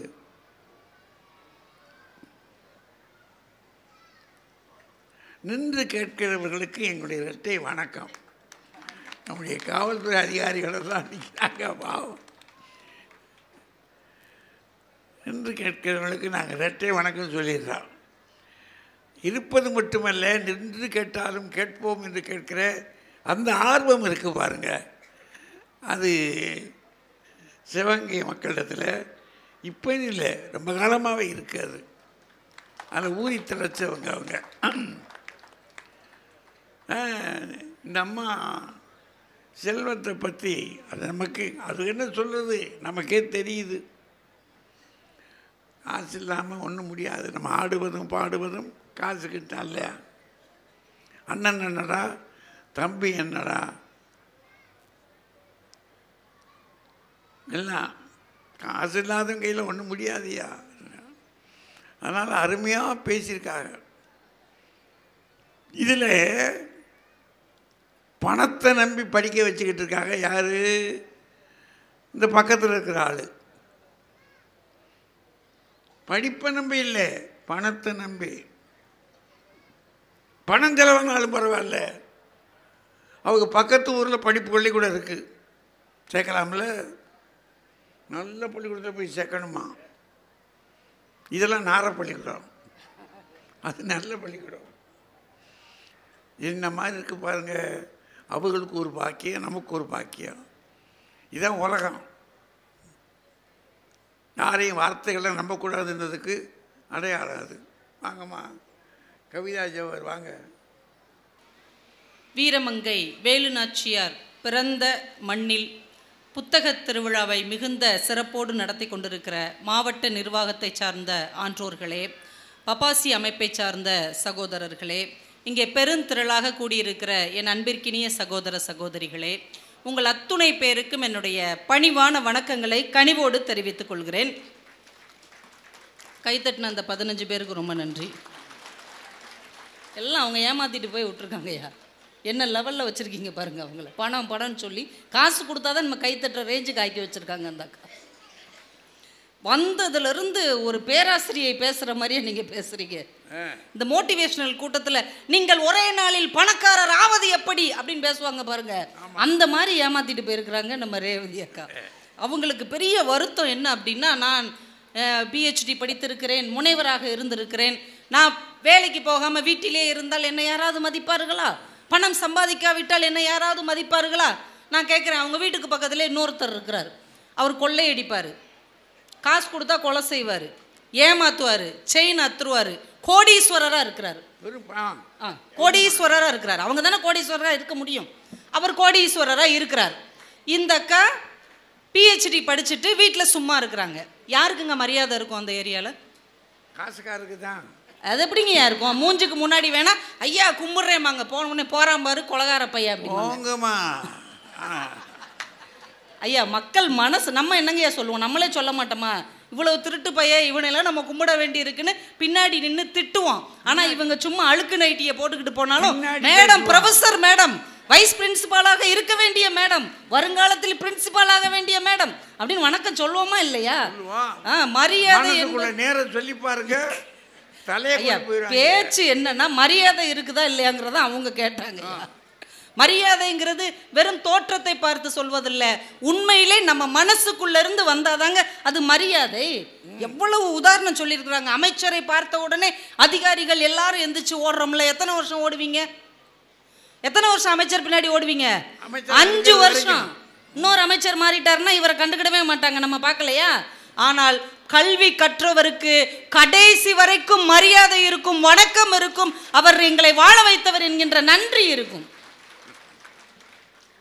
அதனால தாங்க ஒரு புலவன் அரசனிடம் பேசுகிற மாதிரி ஒரு வசனத்தை வச்சாங்க. அரசன் சொன்னானா, இந்த உலகமே எனக்கடிமை என்று புலவரிடம். புலவர் சொன்னாராம், இந்த உலகமே உனக்கடிமை, நீரோ எனக்கடிமை என்று சொன்னார் என்றால் அதுதாங்க எழுத்துக்கு உள்ள ஒரு பெரிய ஆற்றல். பாரதியை பத்தி நீங்க தைரியசாலியா இருந்திருப்பான். இப்ப சொல்லி பாருங்க, உள்ள கொண்டு போய் வச்சிருவோம். அப்படி எல்லா நேரமும் செய்ய முடியாதுங்கய்யா. பாரதியை பத்தி நீங்க சொல்லலாமா? பணத்துக்கு அடிமையானவனா பாரதி? பாரதி காலத்திலயும் ஒரு ஜமீன்தார் இருந்தார். அவர் பேர் யாருக்காவது தெரியுமா? ஒரு பெரிய பணக்காரர் தாங்க. இன்னைக்கு அவரை தெரியுமா? ஆனால் வீட்டில் காளி பானையோடு வாழ்ந்த பாரதியைத்தான் எங்கள் பாரதி எங்கள் பாரதி என்று கொண்டாடுகிறோமே தவிர பணம் வச்சிருந்த அந்த ஒரு பணக்காரங்களை கூட நம்மை தெரியாது என்றால் எது உயர்வு தந்தது பாரதிக்குன்னு கொஞ்சம் யோசிச்சு பேசணும். இங்கே ஒரு அப்பா வருவாராம், மகனை கையில் பிடிச்சிக்கிட்டு வந்தாராம் போன வருஷம். அவன் கேட்ட எதையுமே வாங்கி கொடுக்கலையா, அவருக்கு மரியாதை இல்லையா. அவன் பக்கத்து வீட்டில் ஒரு பணக்கார அப்பா இருந்தாருன்னா அவங்க வீட்டில் போய் உட்காந்துக்கிடுவானோ, எங்கள் அப்பா எனக்கு எதுவுமே வாங்கி தரல, இன்னிலேருந்து நான் உங்களை அப்பாவை ஏற்றுக்கிறேன் சொல்லுவாங்களா? என்ன அர்த்தம் இல்லாமல் பேசுகிறீங்க? பாப்கார்ன் வாங்கி கொடுக்க வேண்டும் அப்பா வென்றால், பானிபூரி வாங்கி கொடுக்க வேண்டும், அப்பளம். சரிங்க, ஒரு அப்பா டெய்லி மகனை வீட்டில் உட்கார வச்சு பானிபூரி வாங்கி கொடுக்குறாரு, அப்பளம் வாங்கி கொடுக்குறாரு, பாப்கார்ன் வாங்கி கொடுக்குறார், பள்ளிக்கூடத்துக்கே அனுப்பலை. நீங்கள் அந்த அப்பாவை ரொம்ப நல்ல அப்பான்னு சொல்வீங்களா? அப்பா என்றால் இப்படி அல்லவா இருக்க வேண்டும். ஒரு நாளைக்கு 100 பானிபூரி வாங்கி கொடுக்குறார், 50 அப்பளம் வாங்கி கொடுக்குறார், பள்ளிக்கூடத்துக்கு கூட போகாமல் மிச்சர் ஊட்டி கொண்டே இருக்கிறார், நல்ல அப்பா அப்படின்னு கொண்டாடுவீங்களா? இல்லை. படிக்க வைக்கணுங்க. படிக்க வைத்தால் தான் அவன் தகப்பன். தந்தையோடு கல்வி போகும் என்று நம்முடைய முன்னோர்கள் சொல்லியிருக்காங்களா இல்லையா? துள்ளி திரிந்த காலத்தில் என் துடுக்கடக்கி பள்ளிக்கு அனுப்பாத பாதகனே என்று அப்பாவை பார்த்து கேள்விப்பட்டிருக்காங்களே ஒழிய பானிபூரி வாங்கி தராத பாதகனேன்னு அவனும் சொல்லலை. என்னங்க நீங்கள் ஒரு படித்தவங்களே இப்படி பேசுனா நாங்கள் படிக்காதவங்ககிட்ட எல்லாம் போய் என்ன பேசுறது? வீட்டில் இருக்கிற பெரியவங்க சொத்து இருந்தால் தான் அவங்கள மதிப்போமா? என்னங்க கல்வி? வீட்டில் இருக்கிற பெரியவர்கள் தான் நம் சொத்து என்பதை உணர்த்துவது தான் கல்வி. அவங்க கையில் வச்சிருக்கிற சொத்து தான் முக்கியம்னு சொன்னால் அதுக்கு பேர் கல்வியா? என்னெல்லாம் பேசுகிறாங்க. 4வது தம்பி ஆட்டோமொபைல் ஓனர் ஆயிடுவாராம், 2 வீலரை ரிப்பேர் பண்ணிடுவாராம். என்ன சூரிய வம்சம் அந்த படம் பார்த்தீங்களாங்க ஓடிடியில்? ஒரே பாட்டில் அவர் ஓகோன்னு வாழ்ந்துருவாராம். அதுக்கு கூட கலெக்டர் ஒரு அம்மா வேணும் தேவையா நீன்னு. 4வது தம்பி அப்படி ஆயிடுவாராம். மூத்த அண்ணன் படிச்சுட்டு வீட்டிலேயே குத்த வச்சுக்கிட்டு உட்காந்துருப்பாராம்.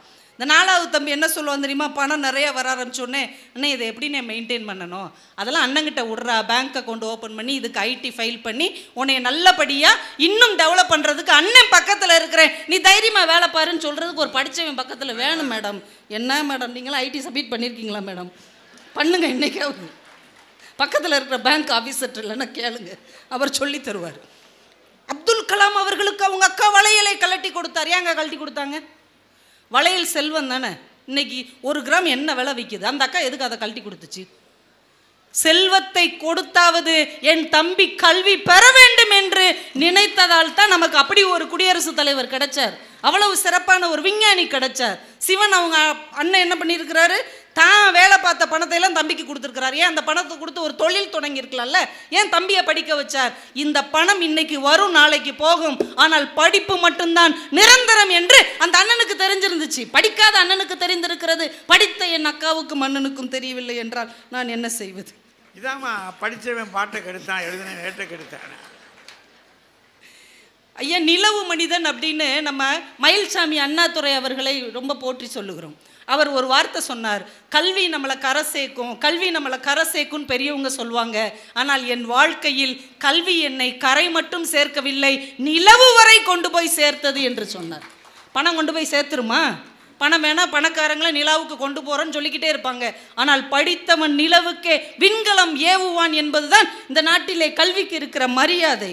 ஈரோட்டிலங்க ஒரு அரசு துறையில் வேலை பார்க்குற ஒரு கடைநிலை ஊழியரோட பொண்ணு, அவங்களுக்கு கலைவாணின்னு பேர். அவங்க அப்பாவை பார்க்குறதுக்கு ஒரு நாள் அந்த ஆஃபீஸ்க்கு போயிருக்கிறாங்க. டீயை எடுத்துக்கிட்டு 2 மாடி ஏறி போய் அதிகாரிகிட்ட கொடுத்துருக்குறாங்க. அதிகாரி வரும்போதெல்லாம் பேக்கை வாங்கிட்டு குடுக்குடுன்னு மேலேயும் கீழேயுமா ஓடி இருக்கிறார். அவங்க அப்பாவை பார்த்து கேட்குறாங்க, ஏன்பா அவரும் உங்களை மாதிரி ஆள் தான், நீங்களும் ஒரு மனுஷன்தான், ஏன்பா அவருக்கு பின்னாடி இப்படி ஓடுறீங்க? அவங்க அப்பா சொல்லியிருக்கிறாரு, அவரளவுக்கு நான் படிக்கல இல்லைம்மா, அவரளவுக்கு நான் படிச்சிருந்தா இன்னைக்கு நான் அதிகாரியாக இருந்திருப்பேன்.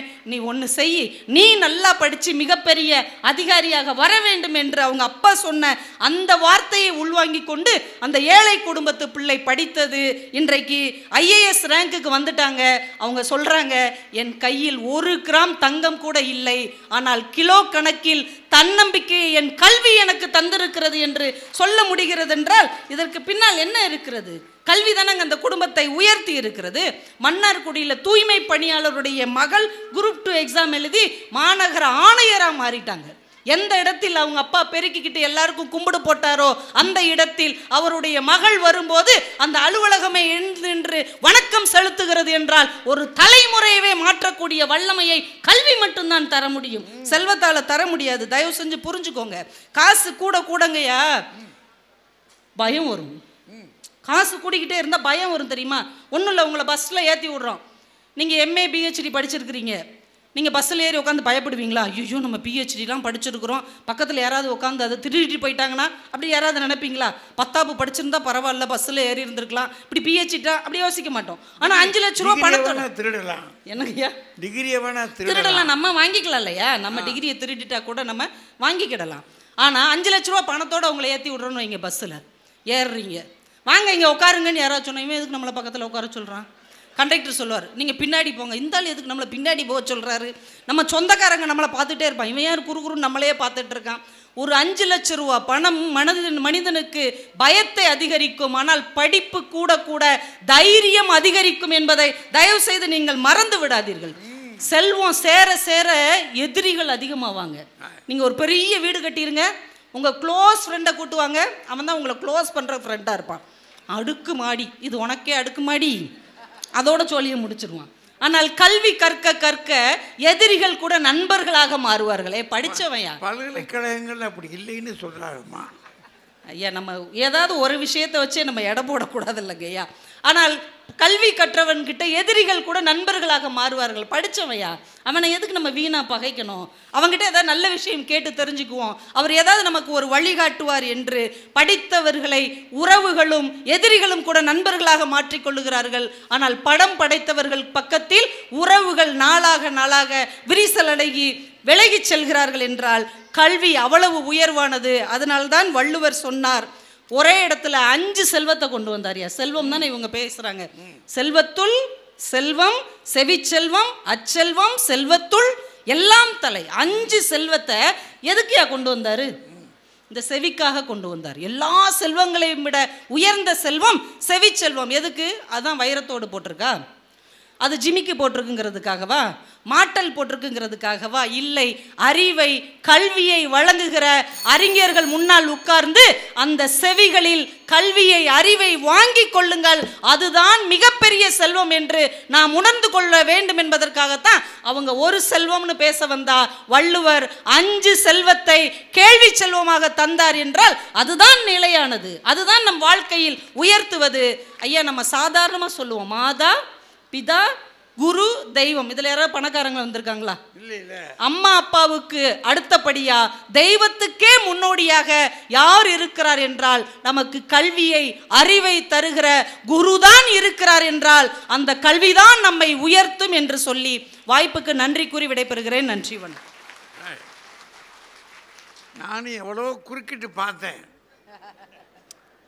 கொஞ்சம் பிடிச்சி பார்ப்போம் அப்படின்னு. நடக்கலை. கல்வி எவ்வளவு இன்றியமையாதது, படிப்புனால நம்ம எவ்வளவு பெருமை பெற போகிறோம்ன்றத அவளை எவ்வளோ நாசூக்கான்னு சொன்னாங்க பாருங்க. அவங்க அவர் அப்துல் கலாம் ஐயாவிலிருந்து வரிசையாக ஆட்களை கொண்டு வந்து விஞ்ஞானிகளாக கொண்டு வந்து, இது எதனால் வந்துச்சு? இன்னைக்கு வரைக்கும் நம்ம அவங்களை நினைக்கிறோமே, காசுக்காரன் நினைக்கிறோமா அப்படின்னு சொல்கிறாங்க. அவங்க சொல்கிறதுல நியாயம் இருக்குல்லே.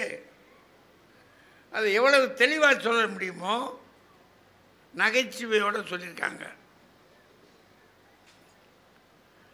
இவ்வளவு சொல்கிறாங்கல்ல, படிக்கணுமையா படிக்கணுமையா, நீ படித்த ஆள் இப்படி பேசலாமா? படித்தும் கூமுட்டையாக இருக்கலாமா?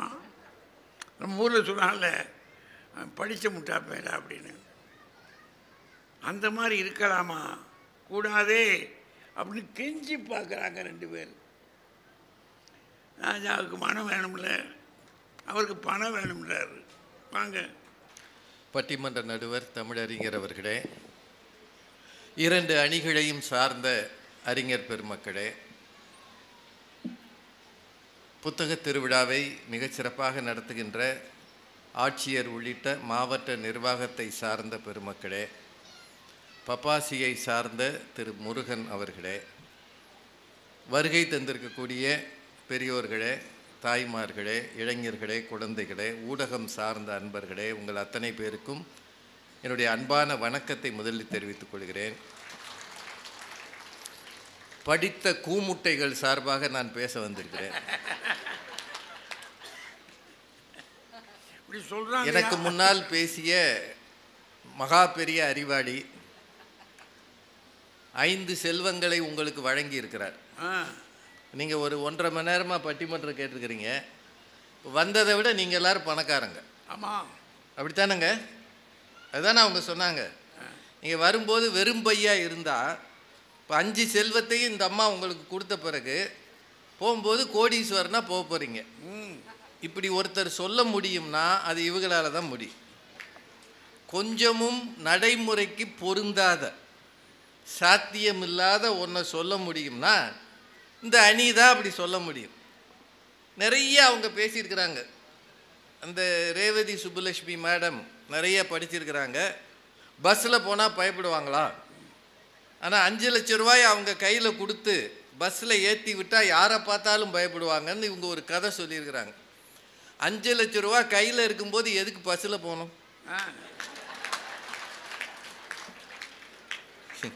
இவ்வளவு கூமுட்டியாவ நாங்கள் இருப்போம். ஒரு காரை வாடகைக்கு எடுத்து செக்யூரிட்டி ஒரு ஆளை போட்டு வீடு வரைக்கும் ஜம்முன்னுல போய் இறங்குவோம். நாங்கள் என்ன சேர ஆட்டோலையா போவோம்? என்னம்மா நீங்கள் சொல்கிறது ஏதாவது இந்த ஊரில் ஒத்து வர்ற மாதிரி இருக்கா? 5 லட்ச ரூபா வச்சுக்கிட்டு அவனுக்கிட்ட பைத்தியமாக பிடிச்சிருக்கு பஸ்ஸில் போகிறதுக்கு. அது நைட்டில் பஸ்ஸில் போவானா? யாரை பார்த்தாலும் பயமாக இருக்குமா? என்ன சொல்ற? 20 லட்சம் 30 லட்சத்தை பறிச்சுறாங்கய்யா. பேசுகிறாங்க அவங்க நிறைய. அப்புறம் அந்த அணியை பாருங்களேன். அவங்க வந்த உடனே ஒன்று சொன்னாங்க, கைதட்டிய 15 பேருக்கும் நன்றி சொன்னாங்களா இல்லையா? அது கொஞ்சம் கூடுதல் தான். இல்லை அவங்க வந்து நின்ன உடனே எத்தனை பேர் கைதட்டினாங்கன்னு கண்டுபிடிச்சிருக்கிறாங்க. அது எப்படி? இப்போ நீங்கள் ஒரு 10 பேர் கைதட்டிங்கன்னா நான் இப்படியே பார்த்து கண்டுபிடிச்சி என்ன முடியுமா? நான் அதுக்குள்ளே பொத்தாம் பொதுவா இப்படி பேசும்போது கூட்டத்தில் அள்ளி விடுறது படித்தவங்க செய்கிற தவறு இதுதான். எத்தனை பேர்னே எண்ணாம 15 பேர்னு ஒருத்தரால் சொல்ல முடியும்னா இதுக்கு கல்வி தவறாக உதவுகிறது. என்ன பேச்சு இது? 15 பேரா எண்ணுனீங்களாம்மா நீங்கள்? ஒருவேளை 15க்கு மேலே கைதட்டிட்டு தான் என்ன பண்ணுவீங்க? அதானே. இல்லை அதுக்கு கீழே கைதட்டிட்டு தான் என்ன பண்ணுவீங்க? படித்தாளுக திருகு ஜாலம் பண்ணுறது இதுதான். தேவையில்லாத பொய் பேசி படித்த 15 பேருக்கும் நன்றி. அப்புறம் இந்த அம்மா வந்து பாவம் அவங்க நல்ல வேலைக்கு போயிட்டாங்க. அதுக்கு எவ்வளவு செலவு பண்ணாங்கன்றது நான் உங்கள் எல்லார்ட்டையும் கேட்குறேங்க. நீங்களும் எல்லாம் படிச்சிருங்க. எம்ஏ, எம்ஃபில், பிஹெச்டி, எம்ஃபில் இப்போ எடுத்துட்டாங்க. உடனே உங்களுக்கு வேலை கிடைக்குமா? எங்கள் காலத்துலலாம் எனக்கெல்லாம் ஈஸியாக கிடைச்சிச்சியா. இவங்கெல்லாம் கொஞ்சம் கொடுத்து சேர்ந்தாங்கன்னா சொல்கிறாங்க. நீங்கள் 50 வருஷத்து பழைய கதையை இப்போ சொல்ல முடியாது. 1935 1935-36களில் அல்லது ஒரு 45ன்னு வச்சுக்கோங்களேன். ஐயா வந்து படிக்க போன காலத்தில் 3 ரூபா ஃபீஸ் கட்டினாங்கன்னு சொல்கிறாங்க. ஒரு 2 ரூபா ஒரு 3 மாதத்துக்கு. அன்னைக்கு தங்கம் 1 கிராம் 1 ரூபா தான். 1 கிராம் தங்கம் அன்னைக்கு 1 கிராம் தங்கம் 1 ரூபா. இன்னைக்கு எவ்வளவு? 7000 ரூபா. 8000மா? அதுக்குள்ள ஏறிடுச்சா? நீங்க ஒன்றும் செய்யாதீங்க. முடிஞ்ச கூட்டத்தை பேசாம இருங்க. இந்த செவி செல்வத்திலே இருங்க. போறப்ப எல்லாருக்கும் 1 கிராம் தங்கம் கிடைக்கும். 5 செல்வம் இருக்குல்லங்க. நேரம் அப்படியே ஜாய் ஆளுக்காசில் போய் இந்த 5 செல்வத்தையும் கொடுத்து ஆளுக்கு 1 கிராம் தங்கம் வாங்கிட்டு போங்க. ஏமா இப்படி ஏமாத்துறீங்க? அப்பவே நிம்மதியாக இருக்கா? படிச்சுட்டு வேலை இல்லாதவன் எத்தனை பேர் தெரியுமா? நீங்கள் சொல்கிறீங்களம்மா, வடநாட்டில் ரயில்வேல இருக்கக்கூடிய கீழான பதவிக்கு அவங்க கால்ஃபார் பண்ணுறாங்க, அப்ளிகேஷன் போட சொல்லி. பிஹெச்டி படித்த 1000 பேர் போட்டிருக்கிறான். அதில் பிஹெச்டி படித்தவன்யா. இது 5ஆம் கிளாஸ் 6ஆம் கிளாஸ் படித்தவனுக்கான ஒரு தகுதி. ஆனால் பிஹெச்டி படித்தவன் போட்டிருக்கானா கல்விக்கு என்ன நிலைமை இருக்கிறது? இந்தியாவில் இன்றைக்கு வேலையில்லா திண்டாட்டம் எத்தனை சதவீதம் இருக்கிறது? படிச்சுட்டு வேலை இல்லாமல் இருக்கிறா பேசுகிறீங்க. படித்தா வந்துருமா? என்னத்தை சொல்ல? அதில் இந்த அம்மா வந்து வேலை இல்லாமல் இருக்காங்க. பக்கத்தில் ஒருத்தன் பணக்காரன் பண்ணுறானா, கொள்ளையடிக்கிறானா, வசதியாக இருக்கானா. ஏங்க இங்கே இருக்கிறவங்க ஓரளவு வசதியான ஆள் இருக்கீங்களே, ஏன் இந்த கவிதா காவல்துறையில் வச்சுக்கிட்டு சொல்லலாமா? சொல்லலாம். இல்லை, கவிதா ஜவஹரே கொஞ்சம் வசதியானவங்க தான். கார் வச்சிருக்கிறாங்க ஐயா. அந்த அணியை சேர்ந்த டாக்டர் அன்புநாதன் கார் வச்சிருக்கிறார். இவங்க சொன்னது இப்போ ஒத்து வருமா? ஏன் இவங்கிட்ட கார் இல்லையோ? அவங்க சம்பளம் வாங்குறாங்கல்ல, படிச்சிருக்கு சம்பளம் வாங்குறாங்கல்ல. இவங்க 2 பேரும் கார் வச்சிருக்கிறாங்க. கார் வச்சிருக்கிறோம்னா வசதியாக தானே இருக்கிறாங்க. இப்போ வசதியாக இருக்கவும் பூரா கொலை பண்ணுறான், கொள்ளையடிக்கிறானா? இல்லை இல்லை இல்லை இல்லை. ஏம்மா அப்படின்னா நம்ம ஊரில் இருக்கக்கூடிய பெரிய பெரிய முதலாளிகளை பூரா அப்படி சொன்னீங்கன்னா கேஸ் போட்டுருவாம்மா. ஏம்மா அநியாயம் பண்ணி நிறைய கேள்விகள் கவிதா ஜவஹருக்கு. பாரதி காலத்தில் வாழ்ந்த ஜமீன்தாரை உங்களுக்கு தெரியுமா? தெரிஞ்சு என்ன பண்ண போறீங்க? தெரியாம அவன் வச்சிருக்க பங்களா இன்னும் இருக்கும். மிராசுதார் பங்களா இன்னும் இருக்கு. குறுநில மன்னர்கள் பங்களா இருக்கு. நாங்கள் எல்லாரும் அந்த பரம்பரைன்னு சொல்றவங்க இருக்கிறாங்க. சேத்தூர் ஜமீன்தார் இருக்கிறார். எட்டயபுரத்து மன்னர் வாரிசுகள் இருக்கிறாங்க. அவங்ககிட்ட போய் கேளுங்க, எங்கள் மூதாதையர்கள் ஃபோட்டோ இதுதான் வச்சுருப்பான். உங்களுக்கு ஃபோட்டோவாவது இருக்கா? உங்கள் தாத்தா படம் இருக்காமா? ஃபோட்டோ எடுக்க துட்டு கிடையாது, அதான் உண்மை. உங்கள் தாத்தா பேரே தெரியாது. 3 தலைமுறைக்கு முன்னாடி இருக்கிற பேர் கூட தெரியாது. காரணம், அவன் ஏழை, இந்த மண்ணில் காணாமல் போனவன். அதான் உண்மை. படித்தவன் பணக்காரன், பணக்காரனுக்கு எல்லாம் இருந்தது. சார், நேருவை பற்றி ஏன் சொல்கிறாங்க? அந்த காலத்தில் ஜவஹர்லால் நேருடைய, இன்னைக்கு நேருவை எல்லாரும் திட்டுறாங்க, அது வேற கதை. அவர் வீட்டுக்குள்ள குதிரைகள் பந்தயம் போகிற அளவு, அது வீடுனா அவர் இருந்த பெரிய நிலப்பரப்பு, அதில் தான் அவர் வீடு இருந்தது அலகாபாத்தில். குதிரை பந்தயம் நடக்குமா, குதிரைகள் ஓடுமா ஒரு வீடு, அவ்வளவு பெரிய பிரம்மாண்டமான இடத்துல அவர் இருந்தார். அதனால தான் அந்த காலத்தில் வெளிநாட்டுக்கு போய் படிக்கிற அளவு அவங்களுக்கு வசதி இருந்தது. வெளிநாட்டுக்கு எப்படி படிக்க போனார்? பணக்காரராக இருந்ததனால் போனார். சாதாரண ஏழைக்கு அது கிடைச்சிருக்குமா? இன்னைக்கே இதே மதுரையில் எல்கேஜிக்கு 4.5 லட்சம் 5 லட்சம் வாங்குற ஸ்கூல் இருக்கா இல்லையா? இருக்கு இருக்கு. அங்கெல்லாம் மேலை நாட்டு படிப்பு சொல்லித்தரப்படுகிறது. மதுரையில் இருக்கு. நீங்கள் அந்த ஸ்கூலில் போய் சேர்க்கணும்னா செல்வி செல்வத்தோடு போயிடுவீங்களாமா? எங்களிடம் செவி செல்வம் இருக்கிறது, வாழை செல்வம் இருக்கிறது, தக்காளி செல்வம் இருக்கிறது. எல்லாத்தையும் போட்டு குப்பையில் ஓடுன்னுவான். என்ன வேணும்? காசு வேணும். பேசுகிறாங்க. அதை விட கவிதா ஜவஹருக்கு ஒரு நல்ல யோசனை. ஒரு பையன் தன் தகப்பன் ஏழை என்பதால் அடுத்த வீட்டு பணக்காரரை அப்பா என்பாரா கேட்டாங்கல்ல. நீ அப்பானால அவன் உன்னை மகன் ஏற்றுக்குவானா? பணக்காரனத்தையா மகன் ஏற்றுக்குவான்? பணக்காரனத்தான் நண்பனே ஏற்றுக்குவான். அதான் உண்மை. அவன் சாதாரண ஆளை சேர்த்துக்க மாட்டான். இந்த காலத்தில் என்ன நடக்குதுன்னே தெரியாமல் வரிசையாக பேசியிருக்கிறாங்க. அதை விட முக்கியம், பணக்காரர்கள் படிக்காதவர்களாக இருந்தால் ஐடி எப்படி ஃபைல் பண்ணுறது, அதுக்கு தான் ஆடிட்டர் இருக்காருல்ல. 1500 ரூபா கொடுத்தா எந்த ஐடியும் ஃபைல் பண்ணுவார். ஆமாங்க, படிச்சிருக்கிறீங்கம்மா, சம்பாதிக்கவே இல்லைம்மா, எந்த ஐடியுமா ஃபைல் பண்ணுவீங்க? சார், நான் படித்தேன். இது உங்கள் என்னை பற்றி சொன்னதுனால சொல்கிறேன். இதே அமெரிக்கன் கல்லூரி மதுரையில் பிகாம் படித்தேன்.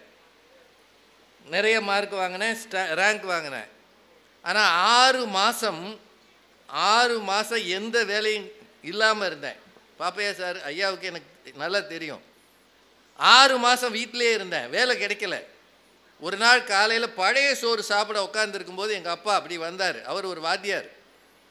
ஒரு வேலைக்கு போக துப்புல, உனக்கெல்லாம் சோறு முக்கியமானு கேட்டார். இது நிஜமாக நடந்தது, நிஜமாக நடந்தது. பழைய சாதம் தான் நான் சாப்பிட்டேன். ஒன்றும் இட்லி அதெல்லாம் அந்த காலத்தில் கிடையாது. கையை உள்ளே வச்சு அப்படியே எழுந்து வெளியில் போனேன். ஒரு நாள் முழுக்க சாப்பிடாமல் இருந்தேன். வேலைக்கு போகாமல் இருந்தால் என்ன வலி வரும்னு உங்களுக்கு தெரியுமா? நல்லா சம்பாதிக்கிறதுனால தெரியலை. நிறைய கேள்விகள் கேட்டிருக்கிறாங்க. சார், இப்போ நீங்கள் எல்லோரும் டிவியில் பார்க்குறீங்க. இங்கேருந்து அமெரிக்காவுக்கு போன பல பேர் இந்தியர்களை எப்படி அனுப்புகிறான்? கையை கட்டி காலை கட்டி. சார், அவெல்லாம் அங்கே போய் திருடுனானா? ரொம்ப மரியாதையா நீங்கள் நல்லா யோசிச்சு பாருங்க. அவெல்லாம் அங்கே போய் திருடுனானா? அங்கே போய் கொள்ளையடிச்சானா? கொலை பண்ணானா? எதற்காக அவர்களை அப்படி அனுப்புகிறார்கள்? யோசிச்சு பார்த்தீங்களா என்னைக்காது? அவெல்லாம் பஞ்சாபில் இருந்து குஜராத்தில் இருந்து போயிருக்கிறான். உங்களுக்கு ஒரு விஷயம் சொல்கிறேன், இதுவரைக்கும் அனுப்பப்பட்டவர்களில் தென் மாநிலத்தவர் ஒருவர் கூட இல்லை. ஜமால் முறையாக போயிருக்கிறான், அது வேற கதை. எதுக்காக சார் போகிறாங்க? யோசிச்சு பாருங்கள், நீங்கள் கேட்டு பாருங்கள் யார்கிட்டையாது. இந்தியாவின் சராசரியான பெர் கேபிட்டா இன்கம், தனி நபர் வருமானம், இது அரசாங்கம் சொல்கிறது, ஒரு வருஷத்துக்கு 1,85,000 ரூபாய். ஒரு வருஷத்துக்கு தனிநபர் வருமானம் 1,85,000 ரூபாய். ஆனால் அமெரிக்காவின் தனிநபர் வருமானம் ஒரு வருஷத்துக்கு 61,27,500 ரூபாய் 2023. அப்படின்னா நாம் 1,85,000 தான் ஒரு வருஷத்துக்கு சராசரியாக சம்பாதிக்கிறோம். நான் அமெரிக்காக்காரன் 60 லட்சம் சம்பாதிக்கிறான். அதனால் இவன் என்ன நினைக்கிறான், அங்கே போனால் பாத்திரம் கழுவியாவது சம்பாதித்து விடலாம் என்று எப்படியும் போய் அவமானப்பட்டு வருகிறார்கள். என்றால் பணம் இந்த மண்ணிலே எதையும் செய்ய தூண்டுகிறது. அதைத்தான் எங்கள் அணியில் சொல்கிறோம். பணம் இருக்கிற இடத்தை தேடி போகிறார்கள். சார், நம்ம ரூபா 86 ரூபா கொடுத்தா $1. இப்போ அவன் பெரியாளா நம்ம பெரியாளா? 86 ரூபா நம்ம ரூபா, அவன் ரூபா $1. கிட்டத்தட்ட 87 ரூபா. 87 ரூபா. இதை எதுவுமே தெரியாமல் இந்த அணி அதில் அவர் டாக்டர் அன்புநாதன் கட்சி மாறுவதற்கு தடை விதிக்க வேண்டும். அந்த கட்சியிலிருந்து இங்கே மாறினால் தடை விதிக்க வேண்டும். கட்சி மாறுறதுக்கு என்ன தடை வேணாலும் விதிங்க. ஏன் மாறுறாங்க? அதுக்கு தான் முன்னாடியெல்லாம் பதவியில் இல்லாதவன் மாறுவான். இப்போல்லாம் 30 எம்எல்ஏ மொத்தமாக போயிடுறான். ஒரு எம்எல்ஏவுக்கு எத்தனை கோடின்னு கொடுத்துட்றாங்க. இப்போ கல்வி எங்கேயா போச்சு? இதுக்கு ஒரு அணி, இதுக்கு ஒரு பேச்சு.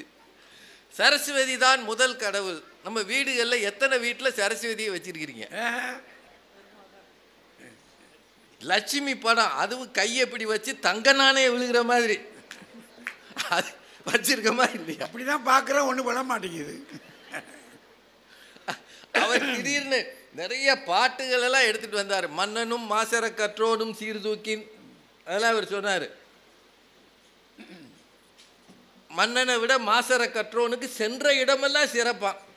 சார், உங்ககிட்ட கேட்குறேன், நான் மன்னன்னு பொதுவாக சொல்கிறேன். மன்னனாக இருந்தால் சொந்தமாக விமானம் வாங்கி போகலாமா இல்லையா? அடுத்தவங்க ஒன்று இடத்துலையும் போகலாம். இல்லை, அடுத்தவங்க பணம் அவங்க பணம் தானே. அரசாங்கம்ல. ஆமாம், அரசாங்க பணம் அவங்க பணம் தானே. அவர் தானே மன்னர். சார், இப்போ கத்தார்லேருந்து ஒரு மன்னர் வந்தார். ஒரு 3 நாள் முன்னாடி நம்ம இந்தியாவுக்கு வந்தாரா இல்லையா? வந்தார். எப்படி வருவார்? மாசர கற்றோர்களாக வாங்க நான் வந்தார். சொந்த விமானத்தில் வருவார். மன்னன்னா வருவார். மாசர கற்றோனுக்கு விசா கிடைக்குமா? முதல்ல இலங்கையில் விட மாட்டாயா? மாசர கற்றோன் விசாவே பாஸ்போர்ட் வாங்குறதுக்கே 2000 ரூபா கட்டணும். 2000மோ 3000மோ பேசுகிறாங்க மன்னனும் மாசர கற்றோனும். சார், உங்களுக்கு இன்னொன்று, கல்விக்கு மதிப்பு இழப்பு கிடையாதான், ஆனால் பணத்துக்கு மதிப்பு இழப்பு இருக்கா. இதில் என்னங்க இருக்குது? எதுக்கு மதிப்பு இருக்கோ அதுக்கு தான் இழப்பு இருக்கும். அதானுங்க உண்மை. அப்படின்னா நீங்கள் என்ன செஞ்சுருக்கேன்னா, 2016 இதே டாக்டர் அன்புநாதன், எனக்கு கல்வி இருக்கிறது, பணம் மதிப்பிழந்தால் கவலை இல்லை, கல்வியோடு இருப்பேன்ல சொல்லியிருக்கணும். ஏன் இந்தியன் பேங்க் வாசலில் போய் நின்னீங்க? நான் அப்போ ஒரு பேங்க்கில் வேலை பார்த்தேன். எங்கள் வாத்தியார் எனக்கு ஃபோன் பண்ணுறாரு, எப்பா உனக்கு நான் தான் சொல்லி கொடுத்துருக்கேன், 2 500 ரூபா நோட்டை மாற்றி கொடு. 2 500 ரூபா நோட்டு, அதை கொஞ்சம் மாற்றி கொடு. என்னால் க்யூவில் நிற்க முடியாது. உண்மையிலே அவரால் க்யூவில் நிற்க முடியாது. நான் ஆள் அனுப்பி வாங்கி மாற்றி கொடுத்தேன். அவர் என்ன சொல்லியிருக்கணும்? நான் கொடுத்த கல்வியில் நீ வாழ்கிறாய், மதிப்பு இழப்பு இல்லாமல் இருக்கிற, அப்படியா சொன்னார். இந்த 500க்கு மாற்று என்னையா? சார், அந்த காலத்தில் பட்ட கஷ்டங்கள் எல்லாம் திரும்பி ஞாபகப்படுத்தலாமா? எது எப்போ செல்லும்னே தெரியாத ஒரு நாட்டில் 2000 ரூபா கொடுத்தாங்க, இப்போ அதுவும் செல்லாதுன்ட்டாங்க. வீட்டில் இருக்கியா சில நோட்டு? நம்ம வீட்டில் இருக்குன்னு சொன்னால் பிடிச்சிட்டு போயிடுவாங்க. ஒன்று தெரிஞ்சுக்கங்க, இந்த உலகம் கற்றவர்களால் இயங்கினால் நன்றாக இருக்கும்.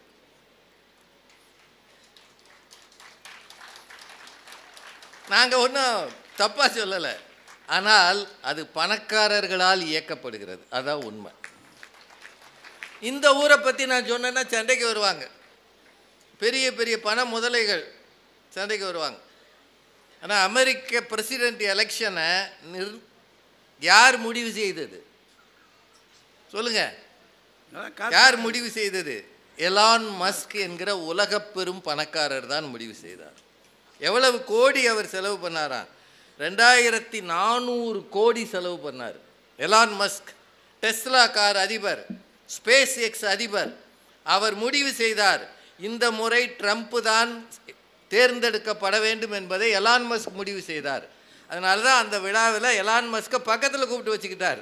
அவருக்கு பதவி வேற கொடுத்தார். எலெக்ஷனில் நிற்காமலே பதவிக்கு வர உங்களால் முடியும் என்றால் பணம் தான் இந்த பூமியை ஆளுகிறது. அங்கே மட்டும் இல்லை, இங்கேயும் தான். நம்ம இங்கே இருக்கிறத பற்றி பேசக்கூடாது. கிடைக்கிற 2 இட்லியும் கிடைக்காம போயிடும்.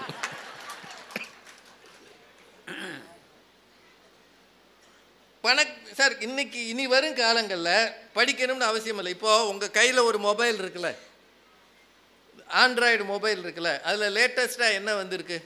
ஆர்டிஃபிஷியல் இன்டெலிஜென்ஸ்னு வந்திருக்கு. இனிமேல் உலகம் அதில் தான் போக போகுது. இப்போது நீங்கள் ஹிந்தியில் பேசணும், ஆனால் உங்களுக்கு தெரியாமல் சொல்லிட்டேன்யா. இப்போ நீங்கள் வடக்க போகிறீங்க, ஹிந்தியில் பேசாமல் சொல்லுங்கள்.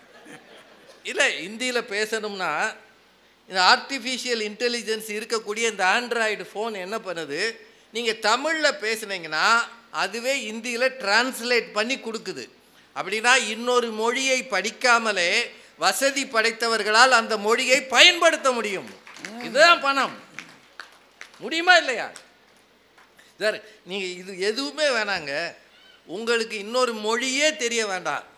கேரளாவுக்கு போகிறீங்கன்னு வைங்க, அங்கே போய் மலையாளத்தில் பேசணும்னு அவசியமே இல்லை. ஒரு 500 ரூபா நோட்டை நீட்டினீங்கன்னா அதுக்குரிய மதிப்பு இருக்கா இல்லையா? இருக்கா இல்லையா? ஒரு டாலரை நீட்டினீங்கன்னா அதுக்குரிய மதிப்பு இருக்கா இல்லையா? பணம் பேச ஆரம்பித்தால் உலகின் அத்தனை மொழிகளும் அமைதியாகிவிடும் என்று ஒரு பழமொழி சொல்கிறது. புத்தக கண்காட்சிக்கே புக்கு வாங்கணும்னா காசு வேணும்லம்மா. வச்சிருக்கேன். இவங்களுக்கு புத்தகம் கொடுத்துட்டாங்களாம், வர்றவங்களுக்குமா கொடுப்பாங்க. இப்படியே தாம்மா சொல்லி ஏமாத்துறீங்க. சரி, உங்களுக்கு கொடுத்த புத்தகத்தை நீங்கள் எத்தனை பேர் கொடுத்துருக்கீங்க? இப்போ ஏறக்குறைய தமிழ்நாட்டில் எல்லா புத்தக கண்காட்சியிலையும் அவங்க பேசுகிறாங்க. ஒரு 10 புத்தகமாவது வந்திருக்குமாம்மா இந்த தடவை? ஒரு 10 பேர் கொடுத்துருக்கலாம்லம்மா. படித்தா கொடுத்தா நாங்கள் தானே வச்சுக்குவோம். படித்தவங்க கல்வியை பரவலாக்கணுமா இல்லையா? கொடுத்தீங்களா? நீங்கள் வாங்கி வீட்டில் அட்டை ஓட்டு அழகாக வச்சு, இது சிவகங்கையில் பெறப்பட்டது, வரலாறு முக்கியம் அமைச்சரே,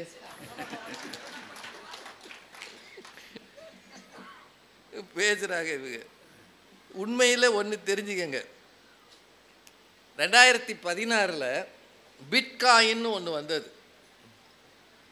அப்போது சன் டிவியில் நாங்கள் அதை பற்றி பேசினோம். அன்றைக்கு தேதிக்கு அது 1000 ஒட்டி தான் இருந்தது ஒரு பிட்காயினோட மதிப்பு. அந்த காலத்தில் 2015-16 நினைக்கிறேன், ஒரு பிட்காயினோட மதிப்பு. இன்னைக்கு அதனோட மதிப்பு எவ்வளவுன்னு கூகுள் சர்ச் பண்ணி பாருங்கள் இன்னைக்கு. அப்போ இந்தியாவில் பிட்காயினில் இன்வெஸ்ட் பண்ணக்கூடாதுன்னு ஒரு சட்டம் இருந்தது, ஆனால் நிறைய பேர் பண்ணாங்க தெரியாமல்.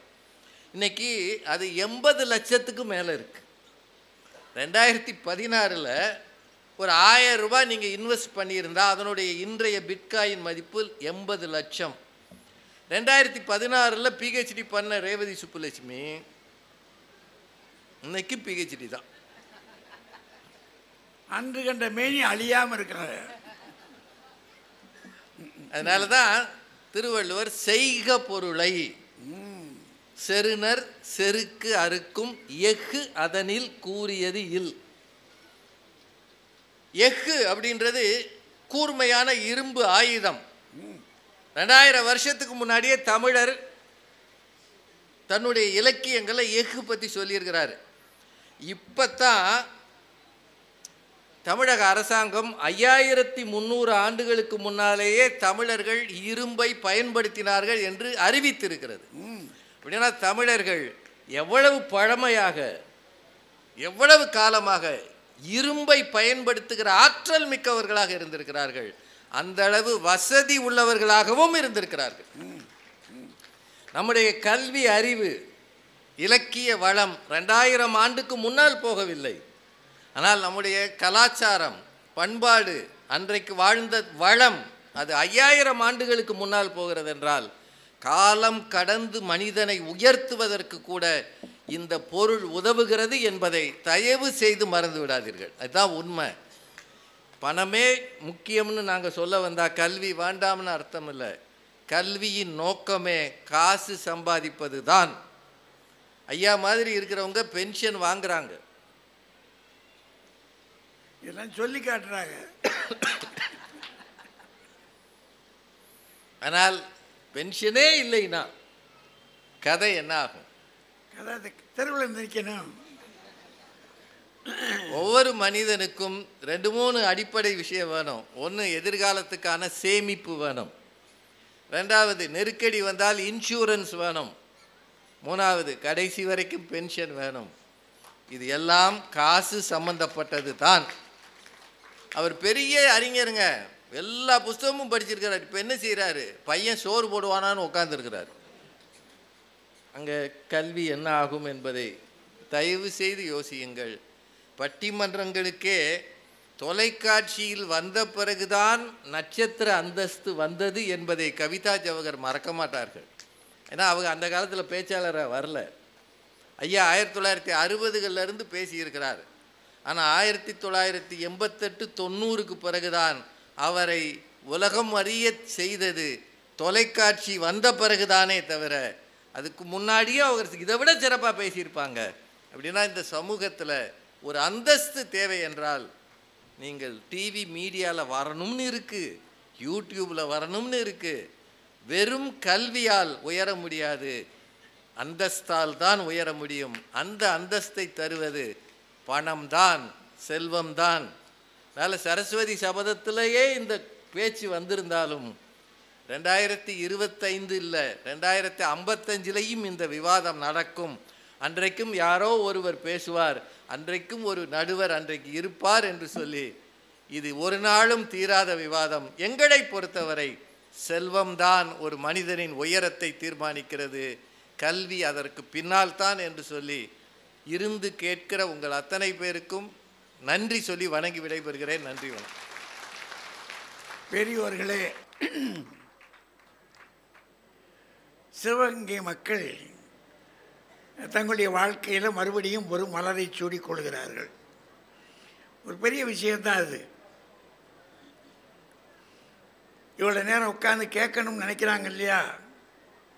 இருக்கையா சேர்த்து போவோம், ஏதாவது விஷயம் 4 விஷயம் கிடைக்கும் அப்படின்னு. இங்கே யாரும் துட்டு கொடுக்கல. நாங்கள் துட்டு கொடுக்க முடியும்ன்றீங்க. துட்டு கொடுத்தா என்ன நடந்திருக்கும்? இந்த மேடையில் நாங்கள் இருக்க முடியாது. ஓடி ஏறி வந்து இந்த கூட்டப்புற கலைஞ்சு போயிடும். ஆனால் ஞானத்தை கொடுத்தாங்க கற்றவங்க, 2 பக்கமும் கற்றவர்கள். கொடுத்ததுனால நீங்கள் என்ன செஞ்சீங்க?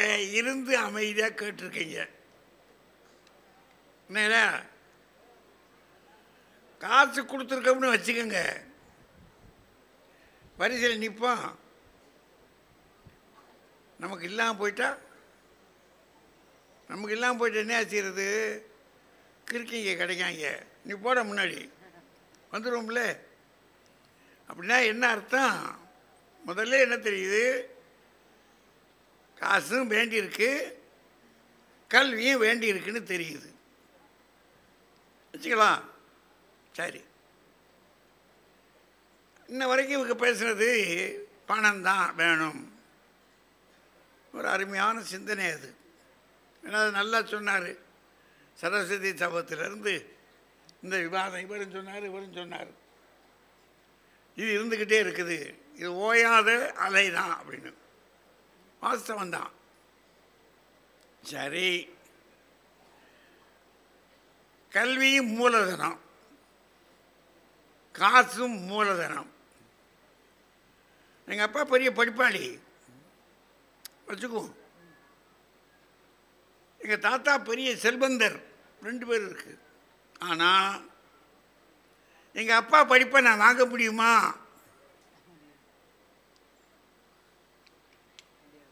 சார் அவர் பிஹெச்டி படித்தார் சார், நானும் போட்டுக்கிடுவேன், பிஹெச்டி போட முடியுமா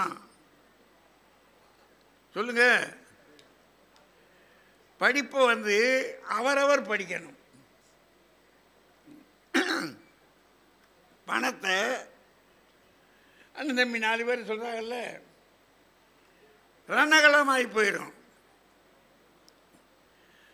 எங்கள் வீடுகள்லாம் இயேசு கிறிஸ்து அந்த சமாதானம் பண்ண வந்தாலும் நீங்கள் அங்கே போங்க சாமி, இது உங்கள் வேலை இல்லை, நீங்களே கஞ்சிக்கு இல்லாமல் அரேபியா பாலைவனத்தில் சுற்றி இருக்கீங்க, நீங்கள் இருங்க, நாங்கள் பார்த்துக்கிறோம், நாங்கள் எங்கள் காரியத்தை முடிச்சுக்கிறோம். அப்போ காசுக்கு சண்டை வந்துடும். இதுக்கு பங்கு போட முடியும், இதை பங்கு போட முடியாது, யாராலையும் பங்கு போட முடியாது. ஆனால் சொல்கிறாங்க கொஞ்சம் அப்பா படிப்பு அந்த ஞானம் இருக்கும் அப்படின்னு சொல்கிறாங்க. ஒரு வழி வழியாக ஒரு ஞானம் இருக்கும்னு. ஞானம் இருக்கும், பட்டம் இருக்குமா? பட்டம் இருக்காது. உங்கள் வீட்டுக்காரம்மா அந்த உட்காந்துருக்காங்க, மருத்துவர், நல்லா உட்காந்து அமைதியாக கேட்குறாங்க.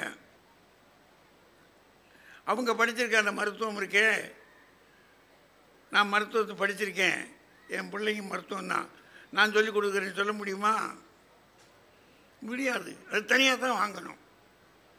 அப்படின்னா கல்வி என்பது ஒரு தனி, படிப்பும் இது பணம் என்பது தனி. சரி, கல்வியை கற்றால் தான் முடியும். பணத்தை தாத்தையும் பாட்டம் பூட்டம் சேர்த்து வச்சுருந்தான்னா மூலதனம் இருக்குல்ல, மார்க்ஸ் கேபிட்டல் மூலதனம்னு அதானே எழுதினான். ஆய்வு 1400 புஸ்தகம் படித்து எழுதினானா, 1 2 கிடையாது. அதை எழுதுக்கு அந்த தீசிஸ் எழுதுறதுக்கு 1400 புஸ்தகம். அப்படின்னா அந்த மூலதனம் இருக்குது பாருங்க, எளிதான விஷயம் அது. சரி, இந்த கல்வியை வந்து யாரும், நம்ம முதல்வர் அடிக்கடி சொல்கிறாரு, யாரும் திருட முடியாது. காசை பிக் பாக்கெட் நிறைய அடிச்சிடறான். போகிற வழியிலே இப்போ ஐயா அதுக்காக நிறுத்தி வச்சுருக்கோம், நம்ம காவல்துறை அதிகாரிகள் இருக்காங்க, அவர்களுக்கெல்லாம் நாம் ஒரு வணக்கம் சொல்லிக்கிறணும். அவங்க நிற்கிறாங்க நம்மளை காக்கிறதுக்கு. போகிற போக்குலையே அப்படின்னு நம்ம உரசிக்கிட்டு போவேன். ஒரு இடம் பஸ்ஸில் வந்தேன் நான், எங்கள் மதுரை பஸ்ஸில் ஒரு குறிப்பிட்ட இடத்துல எந்த நிமிஷத்தில் இதை பஸ் அடித்தான்னு சொல்ல முடியாது. அடுத்த ஸ்டேஷனில் ஸ்டாப்பில் கையை விட்டு பார்க்குறேன், போச்சு.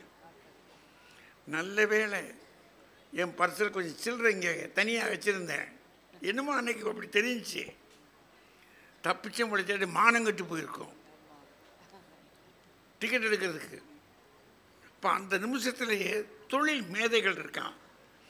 இப்போ அவன் அடிச்சுட்டு போயிட்டான் பாருங்க, அவன் பணக்காரன். இப்போ பணம் என்பது உரசிலேயே கை மாறிடும். படிப்பு மாறாது. சரி, படிப்பு இருக்கே, படித்து படித்து படித்து சொல்கிறாரு 4 பேருக்கு, அது இறக்க இறக்க ஊறுது. இந்த கல்வி இருக்கு பாருங்க, அடுத்தவங்களுக்கு சொல்ல சொல்ல சொல்ல புதுசு புதுசாக இவருக்குள்ளே பூத்துக்கிட்டே இருக்கு, ஊறுது. அப்போ இறக்க ஊற கிணறு மாதிரி இருக்குது. இது கொடுத்து பாருங்க, கொடுங்க. நல்லா கொடுப்போமா? அங்கே என்ன கிறுக்கா பிடிச்சிருக்கு எங்களுக்கு? போயா சொல்கிறோமா இல்லையா? கொடுத்தா ஏன் என்ன, கொடுத்தா என்ன செலவழிஞ்சு போயிடும். அப்போ கொடுக்க குறையும், படிப்பு பணம் கொடுக்க குறையும், படிப்பு கொடுக்க பெருகும், வளரும். இதெல்லாம் அதனுடைய இயல்பான விஷயங்கள். நம்ம சர்வசாதாரணமாக பார்த்தோம்னா இயல்பான விஷயம். சரி, அதை விட இன்னும் என்ன அர்த்தம்? இந்த பணம் இருக்கு பாருங்க, அதை இது படிப்புக்கு படித்தா தான் முடியும். 1-2 புஸ்தகம் இல்லை. நம்ம ஒன்றாப்பில் போய் சேர்த்தோம், பையன் வந்து 1ஆவது பாஸ் ஆகிட்டாங்க, பின்ன என்ன படிச்சுட்டால போதும்னா முடியாது. அங்கேருந்து நேராக 10 +2, அப்புறம் காலேஜு, அப்புறம் அதுக்கு பாட்டு தொழில் படிப்பு. எதுக்கு படிக்கிறீங்க? இத்தனை படிப்பு எதுக்கு சொல்லுங்க? இது எதுக்கு படிக்கணும்? விடியா அதான் 4வது 5வது படிச்சுட்டான்ல, போட ஒரு வேலைக்கு போட சொல்ல முடியுமா? இல்லை, படிச்சுக்கிட்டே இருக்கணும். தொழிலுக்கு இங்கே பணத்துக்கு படிப்பு, இது பணம் வாங்கிறதுக்கு செலவழிச்சுக்கிட்டே இருக்கணும். இங்கே படிச்சுக்கிட்டே இருக்கணும், இங்கே செலவழிச்சுக்கிட்டே இருக்கணும். அப்போ 2 பக்கம் பார்த்தோம்னு சொன்னால் என்ன தெரியுது? இதுக்கு ஒரு குணம் இருக்குது, இதுக்கு ஒரு குணம் இருக்குது. சரி இருக்கட்டும், இன்னும் கொஞ்சம் பார்ப்போமே. உள்ளுக்குள்ளே போனால் இந்த ஊருக்குள்ளே நாம் நல்ல பேராக இருக்கணும் அப்படின்னா வாத்தியார் ஒரு நல்ல தொழில். எங்கே பார்த்தாலும் இந்த இப்போ ஐயா வந்தார் ஒருத்தர், இங்கே அரசு பணியில் இருக்காங்க, எங்களை வரவேற்கிறதுக்கு வந்த உடனே சொன்னார், ஐயா 1988 நான் உங்ககிட்ட படித்த பையன் அப்படின்னாரு. இங்கே வரும்போதெல்லாம் அது தெரியுது. அப்படின்னா நம்மக்கிட்ட படித்தவங்க நல்லா பிழைக்கிறாங்க. ஐயா அவங்ககிட்ட படிக்கும்போது, நான் படிக்கும்போது 10 ரூபா வாங்கினேன் ஐயா, இன்றைக்கி என்கிட்ட 100 ரூபா இருக்கியா? யாராவது 100 ரூபா இருக்குன்னு வந்து சொல்லுவாங்க நம்மகிட்ட?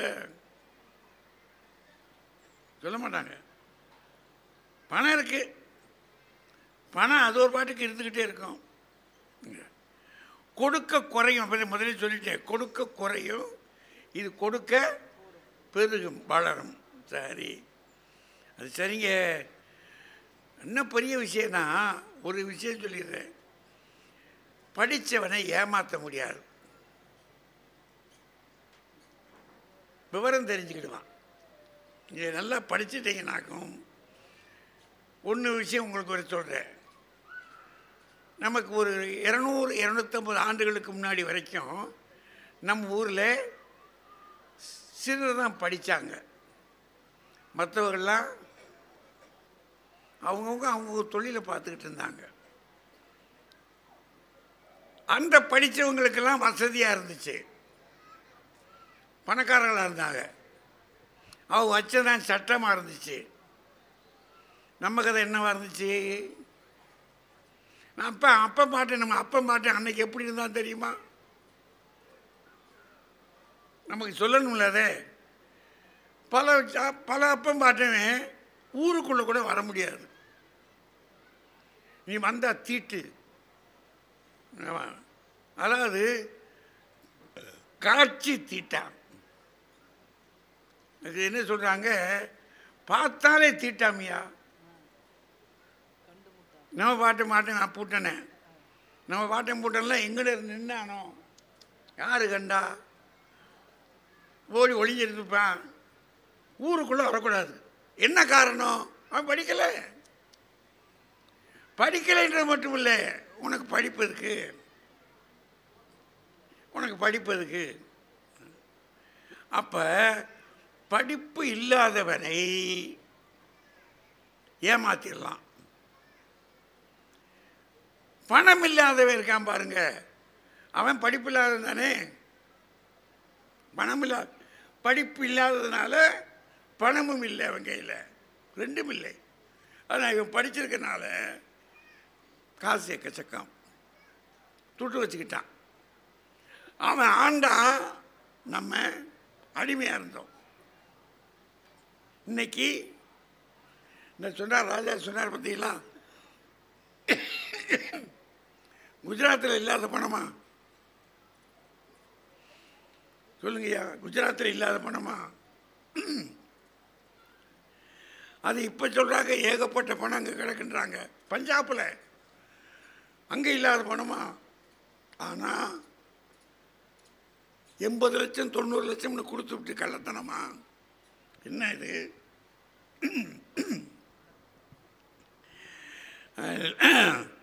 80 லட்சம் 90 லட்சம் கொடுத்து விட்டு கள்ளத்தனமாக போகிறான். படித்தவனும் போகிறான், பணக்காரனும் போகிறான். போனவன் எங்கேருந்து போயிருக்கான்?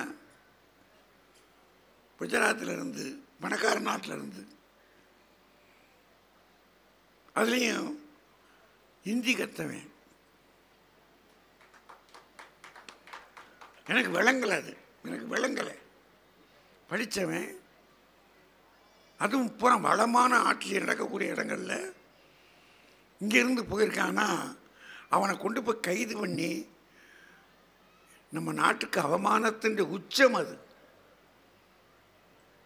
அவமானத்தின் உச்சம். அது இவ்வளவு பெரிய வளமான நாட்டுக்கு இது தேவையில்லாத விஷயம். அது சரி, அது அரசியலாக போய் தொலையுது, விட்டுருவோம். ஆனால் நடக்குது இது.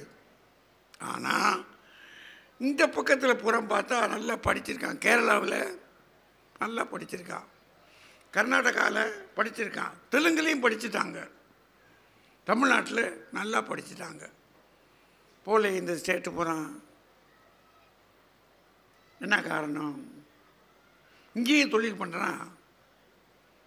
அப்போ இங்கே தொழில் கிடைச்சதுனால இவன் வளமாக இருக்கிறான். காரணம், இவன் தொழில் கிடைக்கிற காரணம் படிச்சிருக்கான். இப்போ அங்கே படிக்கலையா? சொல்ல முடியலை. அவன் படிச்சிருக்கானா? படித்ததுனால தான் இந்த பணத்தை வரட்டினானா என்னன்னு தெரியல. நம்ம ஊருக்கான வெளிநாடு அமெரிக்காவுக்கு போகாமல் இருக்கானா? அமெரிக்காவில் நம்ம ஆட்கள் ஏராளமாக இருக்காங்க. ஆஸ்திரேலியாவிலேருந்து அமெரிக்கா வரைக்கும் தமிழ் மக்கள் இருக்காங்க, மலையாள மக்கள் இருக்காங்க, தெலுங்கர்கள் இருக்காங்க, கன்னடர்கள் இருக்காங்க. குறைச்சலாக இருக்காங்க. அந்த சட்டபூர்வமாக உள்ளே போயிருக்கிறான் கல்வியை வச்சு. அவன் காசை வச்சு திருட்டுத்தனமாக உள்ளே போயிருக்கான். அப்போ காசு என்ன செய்ய சொல்லுது? சொல்லுங்கய்யா, காசு என்ன செய்ய சொல்லுது? நாங்கள் எதுக்கு சொல்கிறோம்? பயம். காசு திருடு செய்ய சொல்லுது, திருட்டு செயல்கள் செய்ய சொல்லுது. கல்வி ஒரு நாளும் சொல்லாது. கல்வி ரொம்ப தெளிவாக நிற்கும். இல்லை, நான் மானம் என்ற ஒன்றை கற்றுக்கொண்டவன் சொன்னார் இல்லையா? அது பணம் உள்ளவன் சொத்தை பங்கு போடும்போது 4 கூரா வையினுவான். படித்தவன் இருக்கான் பாருங்க, எங்கள் அண்ணன் என்னை படிக்க வச்சாரியா, என் தம்பி நான் நல்லா படிக்கிறேன்ட்டு விட்டு கொடுத்துட்டு நான் வேலை பார்க்குறேன், நீ படினே அப்படின்னு சொன்னானையா அப்படின்னு படித்தவன் என்ன செய்வானா, சொத்து பகிரும்போது இல்லைப்பா எனக்கு வேணாண்டா, எனக்கு சொத்து நீ கொடுத்த பிச்சை கல்வி இருக்குடா, கல்வி இருக்கு. இந்த பண்பாட்டை கற்றுக் கொடுப்பது காசு அல்ல. கல்வி என்ன கற்றுக் கொடுக்குது? உயர்வது என்பதற்கு கடையில் இந்த பண்பாடு ஒன்றை கற்றுக் கொடுக்குது. நம்ம ஏன் சமயங்கள் நம்மளை வழிநடத்துதுன்னு நினைக்கிறோம்? ஏன் ஆலயங்களுக்குள்ளே போயிட்டு வர்றோம்? ஒரு பண்பாட்டை கற்றுக்கொள்வதற்கு தான். அங்கே போனாலாவது கொஞ்சம் ஒரு பயம் இருக்கும், ஒரு ஒழுக்கம் இருக்கும். 4 பேரை மதிக்கிற சக்தி இருக்கும். பக்கத்தில் இருக்கிற நீங்கள் சில தொழுகை தலங்களில் பார்த்தீங்கன்னா ஒரு ஒரு ஒரு தொழுகை முடித்த உடனே இந்த பக்கத்தையும் கும்பிடுவாங்க, இந்த பக்கத்தையும் கும்பிடுவாங்க. இதுக்கு அடுத்தவரை மதித்து பழகிறான். அப்படின்னா கல்வி என்ன சொல்லுகிறது? பண்பாட்டை கற்றுக் கொடுக்கிறது. காசு எப்படி இருக்கும்னு நினைக்கிறீங்க? வீதியில் நடக்கும்போதே உதறி நடக்கும் கால், சும்மா சும்மா சாதாரணமாக இருக்காது. அது நடக்கிற போதே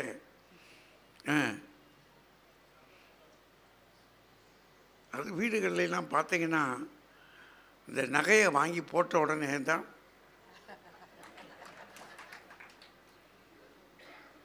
அதை உள்ளே போட்டதும் இல்லை. அது மட்டும் இல்லை, அதை தூக்கி வெளியே போடணும்.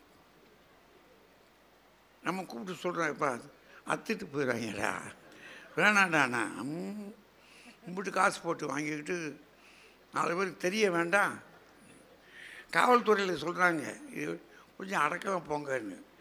வட இந்தியாவிலாம் தங்க நகை போடுறதில்லை, வெள்ளி நகை தான். வடநாட்டில் இல்லாத காசா? அவன் காசு தான் நம்மளை ஆண்டுக்கிட்டு இருக்கு. ஆனால் அவன் ரொம்ப புத்திசாலித்தனமாக இருக்கான். இப்போ நம்ம ஊர் ஜனங்கள் இருக்கு பாருங்க, எடுத்து மேலே வெளியே போட்டு இப்படி அது நேரம் அந்த முகத்தை பாருங்களே. இதை போட்ட உடனே